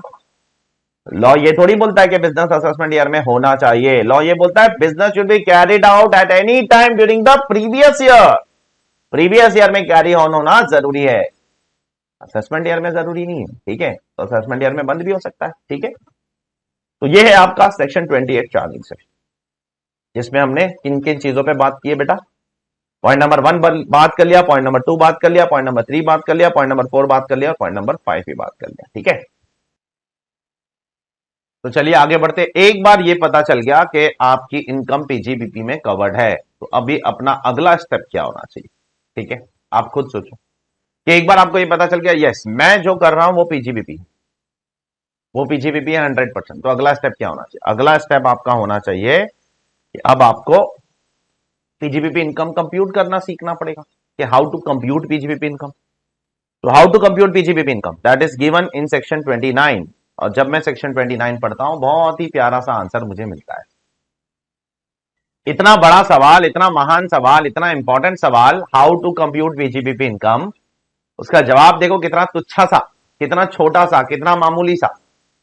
द लॉ बोलता है in accordance with section 30 to 43D, law बोलता है सेक्शन 30 से 43D पढ़ लो, पीजीबीपी इनकम कैसे निकालने का पता चल जाएगा। ये आंसर है गवर्नमेंट का। तो how to compute PGBP income, अगर मैं भी ऐसा एग्जाम में लिख दूं तो जाकर इंस्टीट्यूट पूछे कंप्यूट पीजीबीपी इनकम, इंस्टीट्यूट को मैं बोल दूं फॉलो 30 to 43D, हो गया आंसर मेरा। ऐसे नहीं चलेगा, ठीक है। आपको ये 14 सेक्शंस पढ़ने पड़ेंगे तो कंप्यूट पीजीबीपी। लेकिन ये 14 सेक्शंस में है क्या? ये 14 सेक्शन में मेनली क्या है? डिडक्शंस है, मेनली डिसअलावेंसेस है, यही तो चीजें हैं, और क्या है कि ये खर्चे का डिडक्शन आपको मिलेगा, ये खर्चे का डिडक्शन आपको नहीं मिलेगा, ये कैश में पेमेंट मत करो, रिलेटेड पार्टी को ज्यादा पेमेंट मत करो, ये सारी चीजें तो दी गई है, और क्या है। लेकिन उससे पहले भी तो अपने को कुछ करना है ना, अपनी कोई जिम्मेदारी बनती है कि नहीं बनती है? चलो ये पढ़ लिए 14 सेक्शन, तो क्या पीजीबीपी इनकम कंप्यूट हो जाएगी? नहीं नहीं नहीं नहीं, उससे पहले हमको सेक्शन 145 पढ़ना पड़ेगा। अब सेक्शन 145 क्या कहता है? सेक्शन 145 कहता है कि उससे पहले हमको एक एक बुक्स ऑफ अकाउंट्स बनाना पड़ेगा। तो हम बुक्स ऑफ अकाउंट्स कैसे बनाएंगे, वो सेक्शन 145 बताता है। सेक्शन 145 बोलता है कि अगर आप पीजीबीपी या आईएफओएस वाले एसएससी हो, कौन से हेड में हो, बिजनेस एंड प्रोफेशन या आईएफओएस, तो आपके पास दो ऑप्शन है, या मर्केंटाइल सिस्टम फॉलो करो, मतलब अक्रूवल सिस्टम, या कैश सिस्टम। जो भी फॉलो कर रहे हो रेगुलरली फॉलो करना, बस मेहरबानी करके। एक साल मर्केंटाइल, एक साल कैश, फिर मर्केंटाइल, फिर कैश, फिर मर्केंटाइल, फिर कैश, ऐसे हर साल बदलो मत, मेहरबानी करो। तो आप मर्केंटाइल फॉलो करो या कैश फॉलो करो, जो भी फॉलो करना है रेगुलरली फॉलो करने का। तो मुझे बुक्स ऑफ अकाउंट्स कैसे कैश में बना सकता हूं, बनाओ, आपकी मर्जी। मर्केंटाइल में बना सकता हूं, अक्रूवल में बनाओ, आपकी मर्जी, कोई दिक्कत नहीं, गवर्नमेंट दोनों ऑप्शन देती है। ठीक है, पीजीबीपी वालों को भी दोनों ऑप्शन है, आईएफओएस वालों को भी दोनों ऑप्शन है। ज्यादातर लोग क्या फॉलो करते हैं, ज्यादातर लोग मर्केंटाइल ही फॉलो करते हैं। ठीक है, अच्छा, अगर आप मर्केंटाइल फॉलो कर रहे हो तो आपको स्टैंडर्ड्स फॉलो करने पड़ेंगे, क्योंकि मर्केंटाइल सिस्टम का एक स्टैंडर्ड होना चाहिए, एक तरीका होना चाहिए। तो कौन से स्टैंडर्ड फॉलो करना है, तो आपको आईसीआई के स्टैंडर्ड्स नहीं फॉलो करना है, अकाउंटिंग स्टैंडर्ड्स, आपको इंड एस नहीं फॉलो करना है, आपको सीबीडीटी के अकाउंटिंग स्टैंडर्ड्स फॉलो करना है। अगर आप मर्केंटाइल सिस्टम फॉलो करते हो तो आप सीबीडीटी का अकाउंटिंग स्टैंडर्ड फॉलो करोगे। सर सीबीडीटी का अकाउंटिंग स्टैंडर्ड कौन सा होता है, income computation and disclosure standard, जिसको बोला जाता है आईसीडीएस। क्या बोला जाता है, आईसीडीएस फॉलो करना है आपको। आपको income computation and disclosure standard follow करना पड़ेगा सीबीडीटी का। ठीक है, तो सबसे पहली चीज, अगर आप पीजीबीपी या आईएफओएस में हो तो आप मर्केंटाइल ऑप्शन है, कैश ऑप्शन है, जो भी फॉलो करना है करो, लेकिन रेगुलरली फॉलो करना, हर साल चेंज मत करो। अब अगर मर्केंटाइल फॉलो कर रहे हो तो एक स्टैंडर्ड होना चाहिए। देखो कैश में कोई स्टैंडर्ड नहीं होता है, पैसा आया पैसा गया, profit, that's it. Bank account में जो पैसा आया वो इनकम, बैंक अकाउंट से जो पैसा गया वो एक्सपेंस, प्रॉफिट। लेकिन जो मर्केंटाइल अक्रूवल सिस्टम होता है ना, उसमें बहुत अलग अलग स्टैंडर्ड्स होते हैं।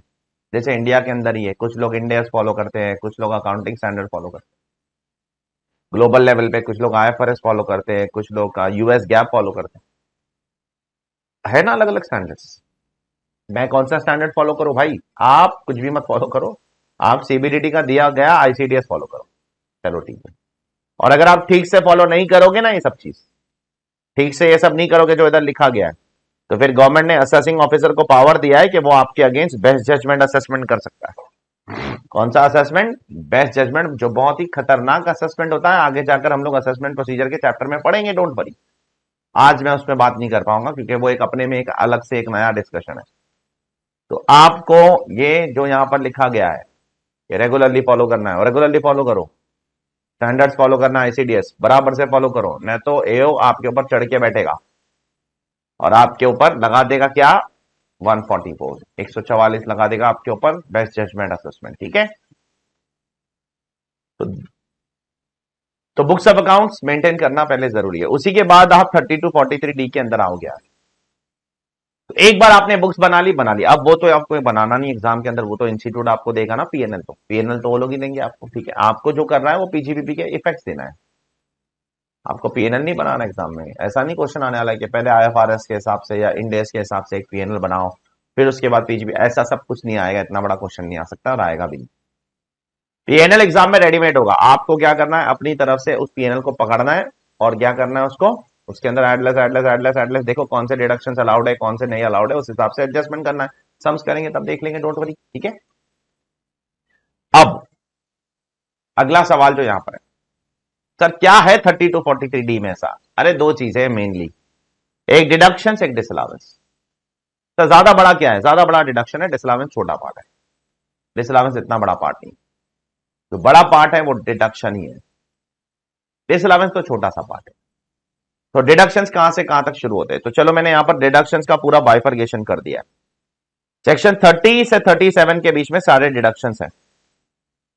Deduction of all expenses and allowances are between section 30 to 37, सब कुछ इसके बीच में। उसको मैंने दो कैटेगरी में डिवाइड किया है, 30 टू 36 एंड 37। क्या फर्क है सर दोनों में, मैं बताता हूं। 30 टू 36 जो है ना, वो है स्पेसिफिक डिडक्शन, मतलब नाम के साथ आते हैं। मैं रेंट हूं, मैं डेप्रीसिएशन हूं, मैं बैड डेट्स हूं, मैं इंटरेस्ट हूं। अब गवर्नमेंट कितने खर्चों के नाम लेगी भाई, थक नहीं जाएगी क्या एक जमाने में? एक लेवल के बाद गवर्नमेंट थकेगी कि नहीं थकेगी? नाम दे देकर थक गई, तो गवर्नमेंट ने जनरल डिडक्शन लाया 37(1). तो गवर्नमेंट नाम दे देकर थक गई, तो गवर्नमेंट ने जनरल डिडक्शन लेके आ गया, ठीक है। तो 30 to 36 स्पेसिफिक डिडक्शन नाम के साथ आएंगे। मैं रेंट हूं, मैं बैड डेट्स हूं, मैं इंटरेस्ट हूं, मैं इंश्योरेंस हूं,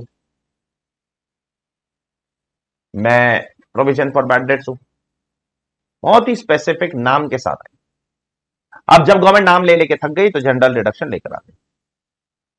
अब इसके अंदर भी दो कैटेगरी बनाया हूं मैंने। एक डिडक्शन जो सबको मिलते हैं, और एक डिडक्शन सिर्फ कुछ सेक्टर्स को।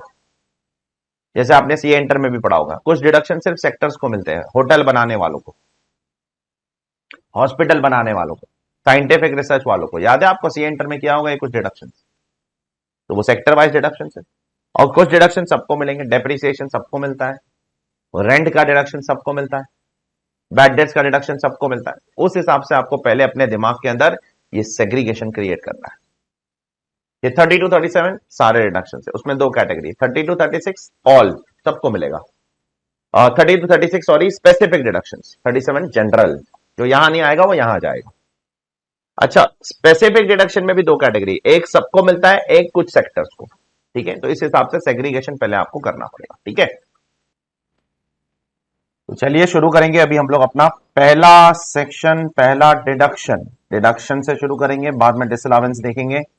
और जो हमारा पहला डिडक्शन है वो है सेक्शन 32, जो सबसे बड़ा डिडक्शन है out of all of them. इन सब में से अगर सबसे बड़ा कोई डिडक्शन है तो वो यही है, ठीक है। अब ये जो चार्जिंग सेक्शन है हम लोग बाद में देखेंगे, जैसे कि मैंने यहां पर भी लिखा हूं सी लेटर। स्पेशल चार्जिंग सेक्शन है यहाँ पर कुछ, इसका मैं लॉजिक भी बताऊंगा कि ये क्यों ऐसे है, so on and so fourth, ठीक है। अभी मैं उस पर बहुत ज्यादा बात नहीं कर रहा हूं आज, ठीक है। नाउ मैं जा रहा हूं अपने पहले डिडक्शन की तरफ, जो हमारा अगला चैप्टर है। अगला चैप्टर पूरा का पूरा चैप्टर नंबर 2 डेप्रीसिएशन के ऊपर ही है। डेप्रीसिएशन एक बहुत इंपॉर्टेंट पार्ट है आपके सीए फाइनल सिलेबस का, एक बहुत इंपॉर्टेंट सेक्शन है आपके सीए फाइनल सिलेबस का। इसको बहुत डिटेल में हमको देखना पड़ेगा, ठीक है। तो चलिए शुरू करते हैं डेप्रीसिएशन। डेप्रीसिएशन में क्या लिखा गया है, ठीक है। चलो, सबसे पहले तो आपको यह दिमाग में रखना पड़ेगा, सेक्शन 32 डेप्रीसिएशन के ऊपर है। और डेप्रीसिएशन इनकम टैक्स में 4 किस्म के हैं। There are 4 types of depreciation. First, एक नॉर्मल डेप्रीसिएशन है जो ब्लॉक स्कीम के अंदर आता है, ब्लॉक ऑफ असेट की स्कीम के अंदर, सेक्शन 32 सबसेक्शन 1 क्लॉज 2। एक एडिशनल डेप्रीसिएशन है, वो भी ब्लॉक स्कीम में आता है, सेक्शन 32 सबसेक्शन 1 क्लॉज 2 है। एक एसएलएम डेप्रीसिएशन है जो सिर्फ और सिर्फ पावर जनरेटिंग यूनिट वालों के लिए एप्लीकेबल है। यहां पर उसका फुल फॉर्म लिखना है तो लिख लो, PGU stands for power generating units, जो पावर जनरेशन के बिजनेस में है। और एक टर्मिनल डेप्रीसिएशन है 32 सबसेक्शन 1 क्लॉज 3, वो भी पावर जनरेटिंग बिजनेसेस वालों के लिए ही एप्लीकेबल है। अब फिलहाल हम लोग इन 3 डेप्रीसिएशन के बारे में अभी बात नहीं कर रहे। आज हम लोग सबसे पहले इस पहले डेप्रीसिएशन के बारे में ही बात करेंगे, and that is section 32 subsection 1 clause 2। ये क्या बोल रहा है? Normal depreciation under the block scheme. अब ब्लॉक स्कीम क्या होता है? ब्लॉक ऑफ असेट का कॉन्सेप्ट कब आया, कैसे आया, क्यों आया, उन सब पे मैं बाद में बात करता हूं। लेकिन सबसे पहले मैं पहले बात करता हूं, डेप्रीसिएशन क्लेम करने के लिए आपको कुछ कंडीशंस फुलफिल करने पड़ेगी। सबसे पहला कंडीशन है कि आपको असेट का ओनर बनना पड़ेगा। अगर मुझे इस असेट का डेप्रिसिएशन क्लेम करना है तो मुझे इसका क्या बनना पड़ेगा? ओनर बनना पड़ेगा। तो ownership is a very important criteria. दूसरा क्राइटेरिया, डेप्रिसिएशन क्लेम करने के लिए आपको असेट को यूज करना पड़ेगा। अगर आप असेट को यूज नहीं कर रहे हो तो आप उस पर डेप्रिसिएशन क्लेम नहीं कर सकते हो। डेप्रिसिएशन क्लेम करने के लिए यूज करना बहुत जरूरी, ठीक है। तो सबसे पहले हम लोग बात करेंगे डेप्रिसिएशन क्लेम करने के लिए आपको क्या बनना जरूरी है? ओनर बनना जरूरी है। सर ओनर का मतलब क्या होता है? तो द ओनर का मतलब वैसे तो इनकम टैक्स लॉ में डिफाइंड नहीं है, ownership is not defined under income tax law. लेकिन द सुप्रीम कोर्ट, ये केस लॉ का नाम याद रखना, इंपॉर्टेंट केस है। देखो ब्लू में दिख जाएगा आपको केस लॉ जो भी है ब्लू में दिखेगा। तो सुप्रीम कोर्ट ने ओनरशिप को डिफाइन किया है। अब इनकम टैक्स लॉ में तो डिफाइन नहीं है ओनरशिप, और डेप्रिसिएशन क्लेम करने के लिए ओनर होना जरूरी है। ओनर का मतलब इनकम टैक्स लॉ में है नहीं। तो सुप्रीम कोर्ट हमें बताता है ओनर का मतलब क्या होता है। सर तो ओनर मतलब क्या? तो चलिए पता लगाते हैं। बुक में मत पढ़ना, मैं पूरा एक्सप्लेन कर रहा हूं, उसके बाद में से आप बुक में से पढ़ सकते। सुप्रीम कोर्ट बोलता है ओनर मतलब लीगल ओनर नहीं, लीगल ओनर नहीं। फिर सुप्रीम कोर्ट बोलता है ओनर मतलब बेनिफिशियल ओनर। बेनिफिशियल ओनर और लीगल ओनर में क्या फर्क है? एक एग्जांपल देता हूं। सपोज आपने एक प्रॉपर्टी खरीदी, उस प्रॉपर्टी का आपने पैसा दे दिया, उस प्रॉपर्टी का आपने पोजेशन भी ले लिया, उस प्रॉपर्टी में आप रह भी रहे हो, उसको यूज भी कर रहे हो, क्योंकि आपने पैसा दे दिया है, आप बेनिफिशियल ओनर हो गए। अब प्रॉपर्टी अब तक रजिस्टर नहीं हुई है। अब प्रॉपर्टी रजिस्टर होने में 2 महीने लग रहे हैं, 2 महीने बाद जाकर प्रॉपर्टी रजिस्टर हो रही है, तो आप लीगल ओनर कब बने? 2 महीने बाद। इनकम टैक्स लॉ क्या बोलता है through this supreme court judgment कि भाई हमको लीगल ओनर से कोई लेना देना नहीं, हमको बेनिफिशियल ओनर से लेना देना है। बेनिफिशियल ओनर मतलब जो उस प्रॉपर्टी का फायदा उठा रहा है। आपने उस प्रॉपर्टी से फायदा उठाना कब से शुरू कर दिया? जैसे ही आपने पैसा दे दिया, आपका हक है उस प्रॉपर्टी पे। अरे रजिस्ट्रेशन और लीगैलिटी है तो फॉर्मेलिटी है, तो होती रहेगी जिंदगी में आगे। देयरफॉर इनकम टैक्स की नजर में ओनर मतलब क्या है? लीगल ओनर नहीं है। इनकम टैक्स की नजर में ओनर मतलब है कैसा ओनर? बताइए, बोलिए। एक एक पेज रट्टा मार के जाना है आपको। ये बैच सिर्फ एक बैच की तरह नहीं है कि आपने लेक्चर सुना और हो गया। नहीं नहीं, रट्टा मारो क्लास के अंदर ही मेरे साथ। अल्टीमेटली इनकम टैक्स में बहुत सारी चीजें याद रखनी है आपको, याद रखनी पड़ेगी आपको। बहुत सारी लॉजिकल चीजें भी है, बहुत सारी याद रखने वाली चीजें भी है। क्लास में एक एक पेज बाय पेज हम लोग बाय कर लेंगे। तो therefore owner means what owner? Beneficial owner. Legal owner यहां पर कवर नहीं होगा। देयरफॉर आपने पैसा दे दिया, पोजेशन ले लिया, काफी है टू क्लेम डेप्रिसिएशन। आपको एक्चुअल में उस प्रॉपर्टी का मालिक पेपर पे बनना जरूरी नहीं है। Registration title is irrelevant to determine ownership. Okay, तो अगला सवाल आया। अगला सवाल, sir in case of lease transaction, lease owner कौन होगा? लेसर। सीबीडीटी ने क्लैरिफाई किया है 2001 में। सीबीडीटी ने 2001 में क्लैरिफाई किया that in case of lease transaction laser will be the owner by default. अगर कुछ इंफॉर्मेशन नहीं है तो लेसर को ओनर बना दो, डेप्रिसिएशन दे दो। तो sir in case of hire purchase 1943 में सीबीडीटी ने क्लैरिफाई किया है हायर परचेस को लेकर। कौन बनेगा ओनर? Hire purchaser. जो परचेस कर रहा है उसको ओनर बना दो। तो in case of what? In case of lease lessor को बनाओ owner. In case of hire purchaser को बनाओ ओनर। ठीक है। अब यहां पर लीज को लेकर एक बहुत जबरदस्त केस लॉ है। ये केस लॉ है, मैं इसके फैक्ट्स बताता हूं आपको। ठीक है, इसके फैक्ट्स समझाता हूं इसमें क्या हुआ था। बहुत जबरदस्त केस है। इस केस में ऐसा कुछ हुआ था कि एसएससी एक लीजिंग कंपनी है, वो लोगों को कार लीज पर देती है। कार क्या देती है? एसएससी लोगों को कार लीज पर देती है, गाड़ियां, और लॉन्ग टर्म लीज पर देती है, 4 साल, 5 साल, 8 साल। और जैसे कस्टमर का रिक्वायरमेंट है उस हिसाब से कंपनी कार खरीदती है और कंपनी कस्टमर को लीज पर देती है। ठीक है, जैसे भी कस्टमर का रिक्वायरमेंट है वो। अब मान लो कि एक कस्टमर आया मेरे पास, मैं वो लीजिंग कंपनी हूं। कस्टमर ने बोला मुझे ये होंडा सिटी कार चाहिए, तो मैं होंडा सिटी कार खरीदूंगा, कस्टमर को दे दूंगा। सर कार पे रजिस्ट्रेशन पे नाम किसका होगा? कस्टमर का होगा। क्यों सर? अभी लॉन्ग टर्म के लिए दे रहे हो तो मोटर व्हीकल एक्ट का रिक्वायरमेंट है कि कस्टमर के नाम पर ही आप व्हीकल का नाम करिए, आप अपने नाम पे मत रखिए। तो मेरा काम क्या है? मेरा काम है कि कार खरीदना, कार के अंदर रजिस्ट्रेशन करवाना, कस्टमर का नाम डलवाना, कस्टमर को दे देना। कस्टमर का काम क्या है? हर महीने मुझे लीज देता रहेगा, मतलब जो भी रेंटल चार्जेस है वो हर महीने मुझे पे करेगा। उसका काम है भाई, है क्या नहीं उसका काम? डेफिनेटली उसका काम वो है। तो कस्टमर हर महीने मुझे रेंटल पे करता रहेगा, करता रहेगा, करता रहेगा, करता रहेगा, करता रहेगा। ठीक है। अब इसमें डेप्रिसिएशन कौन क्लेम करेगा?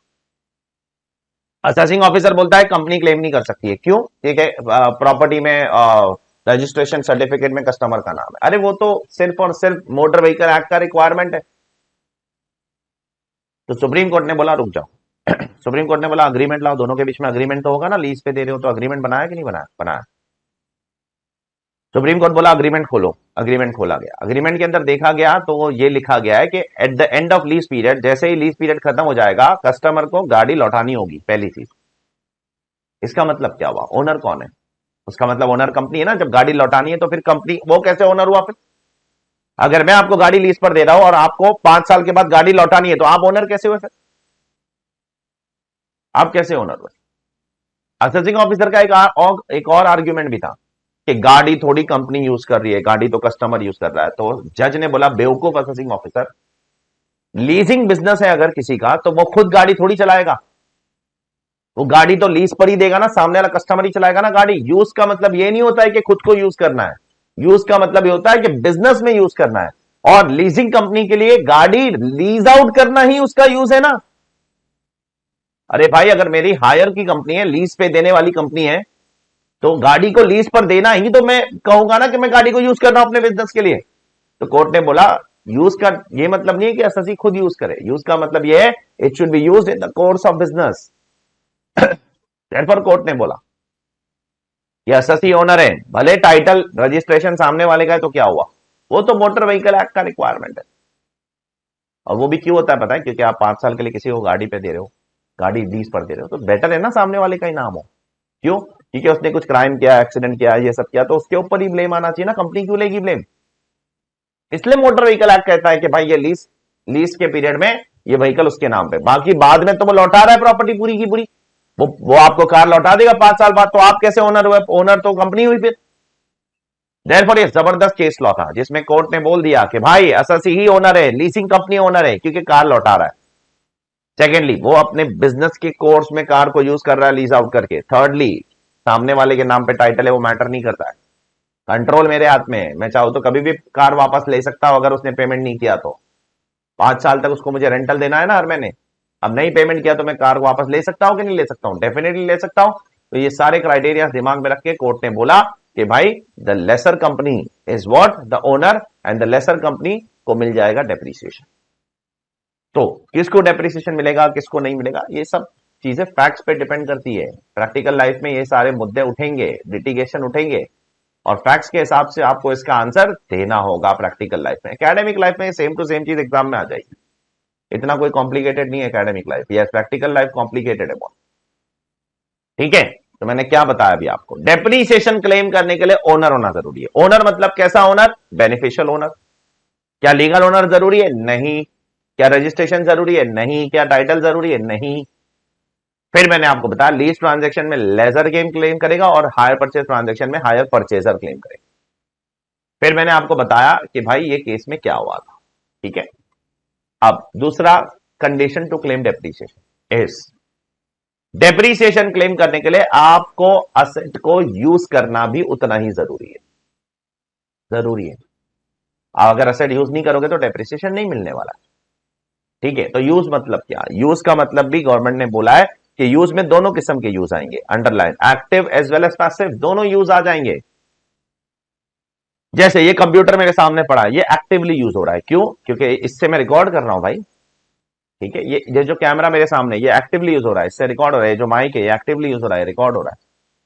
लेकिन एक स्पेयर में कंप्यूटर है मेरे पास, ये कभी ये नहीं चला तो क्या मैं हाथ पे हाथ रख के बैठ जाऊंगा, लेक्चर रिकॉर्ड नहीं करूंगा? तो वो इमरजेंसी यूज के लिए। तो क्या उस पर भी आपको डेप्रिसिएशन मिलेगा? क्या उसको भी आप यूज कह सकते हो? हाँ, उसको आप एक्टिव यूज नहीं कह सकते हो, बट पैसिव यूज जरूर कह सकते हो, क्योंकि वो बिजनेस का रिक्वायरमेंट है यार। ऐसे ही कंपनीज के अंदर इमरजेंसी मशीनरीज होती है कि नहीं होती है? फैक्ट्री के अंदर होती है, वो एक्टिव यूज नहीं हो रही है, वो पैसिव यूज हो रही है, इमरजेंसी के लिए रिक्वायरमेंट। ऐसे गाड़ियों में इमरजेंसी टायर होता है कि नहीं होता है? वो एक्टिवली यूज हो रहा है क्या? नहीं हो रहा है, वो इमरजेंसी के लिए यूज हो रहा है। वो इमरजेंसी यूज है, वो पैसिव यूज है, उसका भी आपको डेप्रिसिएशन मिलेगा इनकम टैक्स लॉ में, डोंट वरी। ठीक है, प्लस अगर आपने कोई असेट खरीद लिया और कोई एक्स्ट्रॉर्डिनरी रीजन की वजह से वो यूज नहीं कर पा रहे हो, तो भी डेप्रिसिएशन मिलेगा। आपकी गलती नहीं है। मिसाल के तौर पर मैंने प्लांट एंड मशीनरी खरीद ली। अब प्लांट एंड मशीनरी खरीदने से क्या होता है? प्लांट एंड मशीनरी के अंदर मटेरियल, रॉ मटेरियल भी तो डालना पड़ेगा ना, कोई प्रोडक्ट बनाना है तो। सपोज मुझे ये एसी का रिमोट बनाना है, ठीक है, तो मैंने मशीनरी खरीद ली जो एसी का रिमोट बनाता है। अबे प्लास्टिक भी तो डालना पड़ेगा अंदर, इस एसी के रिमोट को बनाने के लिए प्लास्टिक भी तो डालना है। सिर्फ मशीनरी खरीदने से थोड़ी रिमोट अपने आप अंदर से निकल जाएंगे। तो इस मशीनरी को खरीद लिया मैंने। अब मशीनरी खरीदने के बाद रिमोट नहीं बना पा रहा हूं, क्यों? क्योंकि मार्केट में प्लास्टिक की शॉर्टेज है। अब अगर ऐसा कोई एक्स्ट्रॉर्डिनरी रीजन आ जाता है जिसके वजह से आप डेप्रिसिएशन क्लेम नहीं कर पा रहे हो, extraneous reason, extraordinary reason, then in that case आपको क्या होगा, बोलिए, क्या आपको उस केस में डेप्रीसिएशन मिलेगा? यस मिलेगा, चेक करो यहां पर मिलेगा डेप्रीसिएशन, चेक करो। तो अब आगे बढ़ते टुवर्ड्स द नेक्स्ट पार्ट कि इनकम टैक्स में डेप्रीसिएशन। सबसे पहले तो आप ये मेथड समझ लो, डब्ल्यूडीवी के हिसाब से मिलता है, ठीक है। यहां पर आपको डब्ल्यूडीवी के हिसाब से मिलने वाला है। हाँ, लास्ट दो मेथड है, ये लास्ट दो केस है जिसमें आपको एसएनएम डेप्रीसिएशन है, बहुत एक्सेप्शनल केस है, उसमें मिलता है। बाकी अदरवाइज तो इनकम टैक्स में डब्ल्यूडीवी मेथड है। अब डब्ल्यूडीवी भी कैसा है? क्या डब्ल्यूडीवी ऑन असेट है? नहीं, डब्ल्यूडीवी ऑन असेट नहीं है। डब्ल्यूडीवी कैसा है? डब्ल्यूडीवी ऑन ब्लॉक है, ब्लॉक। अब ब्लॉक का मतलब क्या होता है? ग्रुप। गवर्नमेंट क्या करती है, बहुत सारे असेट्स जो सिमिलर कैटेगरी के उनको एक ग्रुप में डालती है और उन ब्लॉक के ऊपर आपको डेप्रीसिएशन मिलेगा। इंडिविजुअल असेट्स पे डेप्रीसिएशन नहीं मिलता है। ये कॉन्सेप्ट कब से आया ब्लॉक का? AY 88 89, लगभग 33 इयर्स पहले आया था कॉन्सेप्ट, 33 34 इयर्स पहले डॉक्टर मनमोहन सिंह ने ये कॉन्सेप्ट को इंट्रोड्यूस किया था, ठीक है। अब इसके अंदर आपने कितने ब्लॉक बनाने हैं? ब्लॉक मतलब ग्रुप बनाने हैं, सारे सिमिलर असेट्स एक कैटेगरी में डाल दो। तो गवर्नमेंट ने इसमें 5 ब्लॉक बनाए, एक प्लांट, एक मशीनरी, एक बिल्डिंग, एक फर्नीचर और एक इंटैंजिबल असेट। तो गवर्नमेंट ने टोटल कितने ब्लॉक बनाए? टोटल 5 ब्लॉक बनाए, plant, machinery, furniture, building and the last one is what? Last one is intangible asset. तो अब इससे क्या होगा सर? इससे एडवांटेज क्या है? इससे एडवांटेज ये होगा कि कैलकुलेशन करने में आसानी होगी और कुछ नहीं। सारी प्लांट एक साथ, सारे मशीनरीज एक साथ, सारे फर्नीचर एक साथ, सारे बिल्डिंग एक साथ और सारे इंटैंजिबल असेट्स एक साथ, ठीक है। और सर इनका रेट ऑफ डेप्रीसिएशन क्या है? मैं आपको बता रहा हूं। बाय डिफॉल्ट प्लांट का रेट ऑफ डेप्रीसिएशन 15%, 15, मशीनरी का भी 15%, बिल्डिंग का कुछ नहीं बोला है तो 10% बाय डिफॉल्ट, और फर्नीचर का 10%। तो प्लांट मशीनरी 15, फर्नीचर बिल्डिंग 10, और बाय डिफॉल्ट इनटैंजिबल असेट का डेप्रीसिएशन 25%। कितना? 25%। सब कुछ डब्ल्यूडीवी है, everything is what? WDV. SLM के हिसाब से नहीं होता है, ठीक है। अब ये जो रेट्स है ना, इसमें अलग अलग मल्टीपल रेट्स हैं, मैं भी आपको एक एक करके बोलते जाता हूं। कुछ नहीं बोला है तो आप ये रेट ले लो, क्वेश्चन में कुछ नहीं लिखा है, प्लांट मशीनरी लिखा है 15% ले लो, फर्नीचर लिखा है 10% ले लो, बिल्डिंग लिखा है 10% ले लो, आंख बंद करके ले लो, कोई टेंशन वाली बात नहीं। लेकिन कुछ स्पेशल कैटेगरी असेट्स है जिनके रेट ऑफ डेप्रीसिएशन अब अलग होने वाले हैं, जैसे कि मैं अभी आपको आप बताने वाला हूं। पहले मैं बिल्डिंग की कैटेगरी बताता हूं। बाय डिफॉल्ट बिल्डिंग 10%, लेकिन अगर बिल्डिंग रेजिडेंशियल बिल्डिंग है तो 5%। जो बिल्डिंग का स्ट्रक्चर है वो रेजिडेंशियल बिल्डिंग है, जैसे कंपनी के एम्प्लॉइज उस बिल्डिंग में रहते हैं, गेस्ट हाउस है, तो रेजिडेंशियल बिल्डिंग 5%। और अगर बिल्डिंग टेम्पररी स्ट्रक्चर है तो 40%। कितना परसेंट? 40% फॉर टेम्पररी स्ट्रक्चर, ठीक है।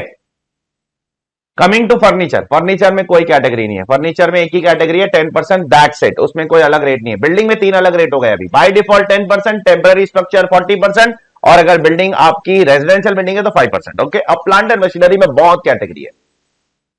पहले मोटर कार, मोटर कार एक प्लांट एंड मशीनरी है, yes, by default motor car 15%।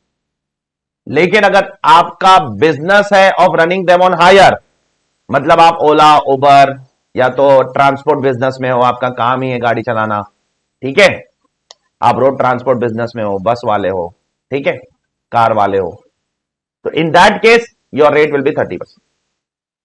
तो बाय डिफॉल्ट अगर मैं अपनी कोचिंग क्लासेस की बिजनेस के लिए कार खरीदता हूं तो 15%, लेकिन अगर ओला वाला खरीदता है, उबर वाला खरीदता है, उसका तो काम ही है, धंधा यही है गाड़ी चलाना, उसके लिए 30%।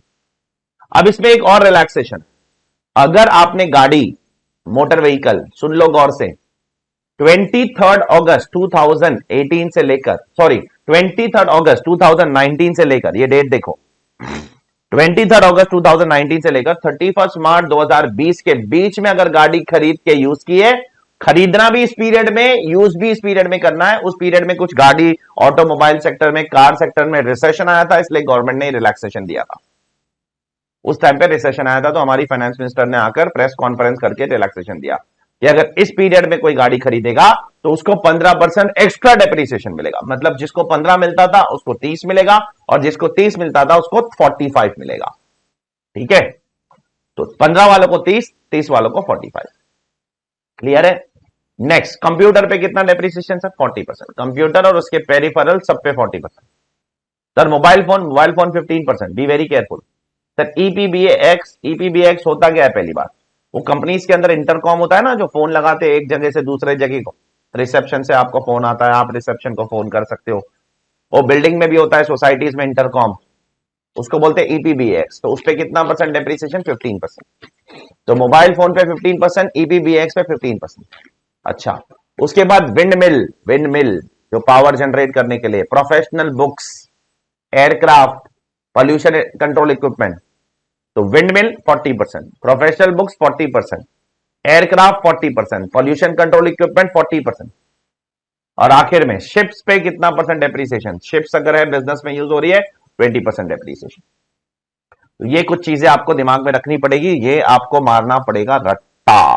क्या करना पड़ेगा? रट्टा। ये तो रेट्स तो याद ही रखोगे ना, इसमें क्या लॉजिक है? ठीक है, तो प्लांट एंड मशीनरी में मल्टीपल रेट्स हैं, और बिल्डिंग में 3 रेट्स हैं, 5%, 10%, 40%।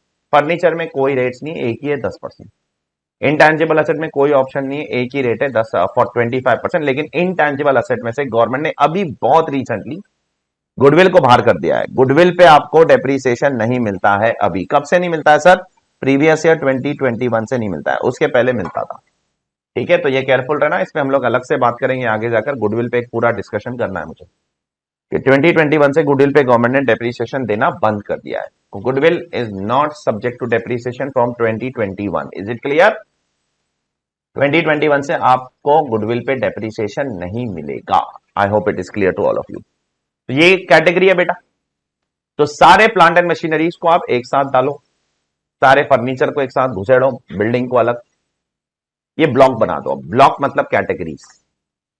अच्छा, कैटेगरी बनाते समय क्या हम लोग को रेट्स भी चेक करना है? यस बेटा, रेट्स 15% वाली मशीनरी को आप 40% वाली मशीनरी से मिक्स नहीं कर सकते हो। तो 15% वाली मशीनरी एक ब्लॉक होगी, 40% वाली मशीनरी दूसरी ब्लॉक होगी। ठीक है, तो जैसे कंप्यूटर, क्या कंप्यूटर और एसी को आप मिक्स करोगे, एक ही ब्लॉक में घुसेड़ दोगे? नहीं, कंप्यूटर 40% पे डेप्रिशिएट होता है और एसी 15% पे। सर मोबाइल और एसी को घुसेड़ सकता हूं एक ही ब्लॉक में? हाँ, वो आप एक ही ब्लॉक में डाल सकते हो। कैसे? क्योंकि मोबाइल भी प्लांट एंड मशीनरी है, 15% डेप्रिसिएशन, एसी भी प्लांट एंड मशीनरी है, 15% डेप्रिसिएशन। तो ब्लॉक का मतलब क्या होता है? ब्लॉक का मतलब होता है कि सेम कैटेगरी होनी चाहिए असेट की। सेम कैटेगरी मतलब प्लांट मशीनरी, फर्नीचर, बिल्डिंग, ये सेम कैटेगरी की होनी चाहिए, प्लस उनका रेट भी सेम होना चाहिए, तब जाकर वो ब्लॉक ऑफ असेट बोला जाएगा। कैटेगरी भी सेम, रेट भी सेम, तब जाकर वो क्या बोला जाएगा? Of same block. अब क्या देखो, एसी मशीनरी है, कंप्यूटर भी मशीनरी है, क्या दोनों की कैटेगरी सेम है? कैटेगरी दोनों सेम है, दोनों मशीनरी है, लेकिन क्या रेट सेम है? रेट अलग है, तो ये सेम ब्लॉक में नहीं जा सकते। केयरफुल रहना, ठीक है? आगे क्वेश्चंस करेंगे उस पर, तब बात करूंगा मैं। नाउ अब अगर आपने कोई असेट खरीदा और वो असेट आपने 180 दिन से कम यूज किया, ठीक है, तो से आपने प्रीवियस ईयर 22-23 में असेट खरीदा, ठीक है, और आपने जिस साल में खरीदा उस साल में उसको 180 दिन से कम यूज किया, तो उसका रेट जो है वो हाफ हो जाएगा। ठीक है, रेट हाफ हो जाएगा। जो 10% है वो 5% हो जाएगा, जो 15% है वो 7.5% हो जाएगा, जो 20% है वो 10% हो जाएगा, जो 25% है वो 12.5% हो जाएगा। लेकिन ये लॉजिक कब एप्लीकेबल है? बहुत ज्यादा गौर से सुनना, ये बहुत छोटा पॉइंट है, शायद बहुत से लोगों को नहीं पता है। ये डेप्रिसिएशन हाफ हो जाएगा, हाफ, ये कब एप्लीकेबल है ये समझना बहुत जरूरी है। ये तब एप्लीकेबल है जब आप परचेस एंड यूज दोनों सेम ईयर में करते हो। मतलब आपने 22-23 में परचेस किया और यूज भी इसी साल में 180 दिन से कम किया, तो ये हो जाएगा हाफ। अब इसके विपरीत, इसके ऑपोजिट, अगर मैंने परचेस 22-23 में किया एंड मैंने यूज नेक्स्ट ईयर किया फॉर लेस देन 180 डेज, तो नेक्स्ट ईयर ये हाफ नहीं होता है। ये केयरफुल रहना। तो ये जो हाफ का कॉन्सेप्ट है ना, वो ईयर ऑफ परचेस के लिए एप्लीकेबल है, नॉट फॉर सब्सिक्वेंट ईयर। अगले सालों के लिए ये एप्लीकेबल नहीं है, बी वेरी केयरफुल। तो ये जो हाफ हो जाएगा, हाफ हो जाएगा, हाफ हो जाएगा, मैं बोल रहा हूं ना, ये सिर्फ और सिर्फ ईयर ऑफ परचेस के लिए एप्लीकेबल। तो मैंने 22-23 में परचेस किया और 22-23 में यूज किया और 180 दिन से कम यूज किया, तो हाफ होगा। अब अगर मैंने 22-23 में परचेस किया और 22-23 में यूज ही नहीं किया, परचेज करके रख दिया, यूज नहीं किया, ओपन नहीं किया उस असेट को, यूज में अगले साल कर रहा हूं 23-24 में, तो क्या 23-24 में मुझे इसका डेप्रिसिएशन हाफ हो जाएगा? नहीं होगा, वो फुल होगा। ये केयरफुल रहना, बी वेरी केयरफुल, ये बहुत छोटा पॉइंट है, ये पॉइंट बराबर से पढ़ना। Point number 2, therefore if an asset is acquired in 1 year but put to use for less than 180 days in the next year, then it won't become half in the next year. Very important point, very important point. ये अगले साल half नहीं होगा, ये अगले साल half नहीं होता है, ठीक है, बी वेरी केयरफुल। और ये हाफ वाला प्रोविजन सारे डेप्रिसिएशन के लिए एप्लीकेबल है, वो बाद में बात करेंगे, फिलहाल उस पर बात करके मतलब नहीं है, ठीक है। चल आई गो हेड, मैं आगे बढ़ता हूं। तो ये कुछ ब्लॉक का कॉन्सेप्ट था जो मुझे आपको बताना था, जो मैंने आपको बता दिया, ठीक है। आगे बढ़ रहा हूं मैं। अब ये जितने भी एसेट हैं, plant, machinery, furniture, building, plant, machinery, furniture, building, इसमें से सिर्फ एक शब्द गवर्नमेंट ने डिफाइन किया है, वो है प्लांट। मशीनरी का डेफिनेशन नहीं है, फर्नीचर का नहीं है, बिल्डिंग का नहीं है, सिर्फ प्लांट का डेफिनेशन है। वो भी कैसा है, बहुत प्यारा सा छोटा सा डेफिनेशन, इतना इंपॉर्टेंट नहीं है, तो उस पर इतना फोकस करके मतलब भी नहीं। प्लांट इंक्लूड्स, गवर्नमेंट ने बोला प्लांट में क्या क्या आएगा, प्लांट में शिप आएगा, व्हीकल आएगा, बुक्स आएगा, साइंटिफिक अपैरेटस आएगा, सर्जिकल इक्विपमेंट आएगा, ये सब प्लांट है। तो बुक्स प्लांट है, शिप्स प्लांट है, व्हीकल प्लांट है, साइंटिफिक अपैरेटस प्लांट है, सर्जिकल इक्विपमेंट जो काम आता है डॉक्टर लोग को, वो प्लांट है। प्लांट में क्या नहीं आएगा वो भी बता दीजिए सर। अब प्लांट में क्या क्या नहीं आएगा? प्लांट में कुछ लोग लिटरली लेने लगे प्लांट के डेफिनेशन को, प्लांट मतलब झाड़, झाड़, पेड़, पत्ता। अरे भाई, तो इसलिए गवर्नमेंट ने बोला plant does not include T bushes. तो चाय की पत्ती को भी प्लांट बोलने लगे लोग। नहीं नहीं नहीं, plant does not include life stock, life stock plant नहीं है। Plant does not include building, क्योंकि बिल्डिंग तो अलग से ब्लॉक है ना, बिल्डिंग अलग से ब्लॉक है ना, बिल्डिंग को आप प्लांट मत बोलो। कुछ लोग ये बोलने लगे कि बिल्डिंग भी तो प्लांट ही है, एक किस्म का प्लांट ही है। प्लांट मतलब कोई चीज, कोई चीज, किसी भी चीज को आप प्लांट बोल सकते हो। प्लांट का मतलब क्या होता है? कोई भी अपैरेटस, कोई भी टूल, कोई भी चीज जिससे आप कोई भी चीज काम करते हो। ये पेन भी एक किस्म का प्लांट है। कोई भी चीज जो आपके किसी काम आती है उसको प्लांट बोल सकते हो, ये डिक्शनरी मीनिंग है। तो गवर्नमेंट ने कुछ चीजें बाहर निकाल दी, बोला टी बुशेस प्लांट नहीं है भाई, आप लिटरली मत लो इस डेफिनेशन, ठीक है, कि पेड़, पत्ता, फूल ये प्लांट है। नहीं नहीं नहीं, प्लांट नहीं हो। लाइफ स्टॉक प्लांट नहीं है, बिल्डिंग प्लांट नहीं है, फर्नीचर प्लांट नहीं है। बिल्डिंग तो अलग से ब्लॉक है, सेपरेट ब्लॉक है उसका, उस पर डेप्रिशिएट होने दो उसको 10% पे, 5% पे, कुछ बिल्डिंग 40% पे, फर्नीचर हमेशा 10% पे। तो ये प्लांट नहीं है, मेहरबानी करना, ठीक है। तो प्लांट के डेफिनेशन में क्या आएगा क्या नहीं आएगा, एक इलस्ट्रेटिव लिस्ट है, इतनी इंपॉर्टेंट नहीं। एक गवर्नमेंट ने एक इलस्ट्रेशन दे दिया है, ये एग्जॉस्टिव नहीं है, ये एक लिस्ट दे दिया है खाली। प्लांट में शिप आ सकता है, प्लांट में बुक्स आ सकती है, व्हीकल आ सकता है, साइंटिफिक अपैरेटस आ सकता है, सर्जिकल इक्विपमेंट आ सकता है। क्या नहीं आ सकता है वो भी एक लिस्ट दे दी है। टी बुशेस नहीं आएंगे, लाइफ स्टॉक को प्लांट में मत घुसेड़ो दो, बिल्डिंग को मत घुसेड़ो, फर्नीचर एंड फिटिंग को प्लांट में मत घुसेड़ो, वो गवर्नमेंट ने एक लिस्ट दे दिया और कुछ नहीं, ठीक है। Now one of the important condition to claim depreciation that you, आपको दो कंडीशन फुलफिल करने पड़ेंगे। ये दो कंडीशन अगर आप फुलफिल नहीं करोगे तो आपको ब्लॉक ऑफ एसेट के हिसाब से डेप्रिसिएशन मिल ही नहीं सकता है। सर ये दो कंडीशन क्या है? आपने सी इंटर में भी पढ़ा होगा ये दो कंडीशन, नहीं भी पढ़ा है तो डोंट वरी, मेरा काम है आपको बताना, मैं कोई असम्पशन नहीं करने वाला हूं आपने सी इंटर में क्या पढ़ा था क्या नहीं पढ़ा था, ठीक है। The block of asset must be positive on the last date, that is amount column, and the block must not cease to exist on the last date, that is quantity column. Now what do I mean by this? इसका मतलब क्या है? मैं एक example देता हूं। Suppose एक furniture का ब्लॉक है, ठीक है, ओपनिंग WDV, उसमें सपोज क्वांटिटी 0 और वैल्यू भी 0। फिर मैंने दो असेट खरीदा 2 लाख रुपए के, ठीक है।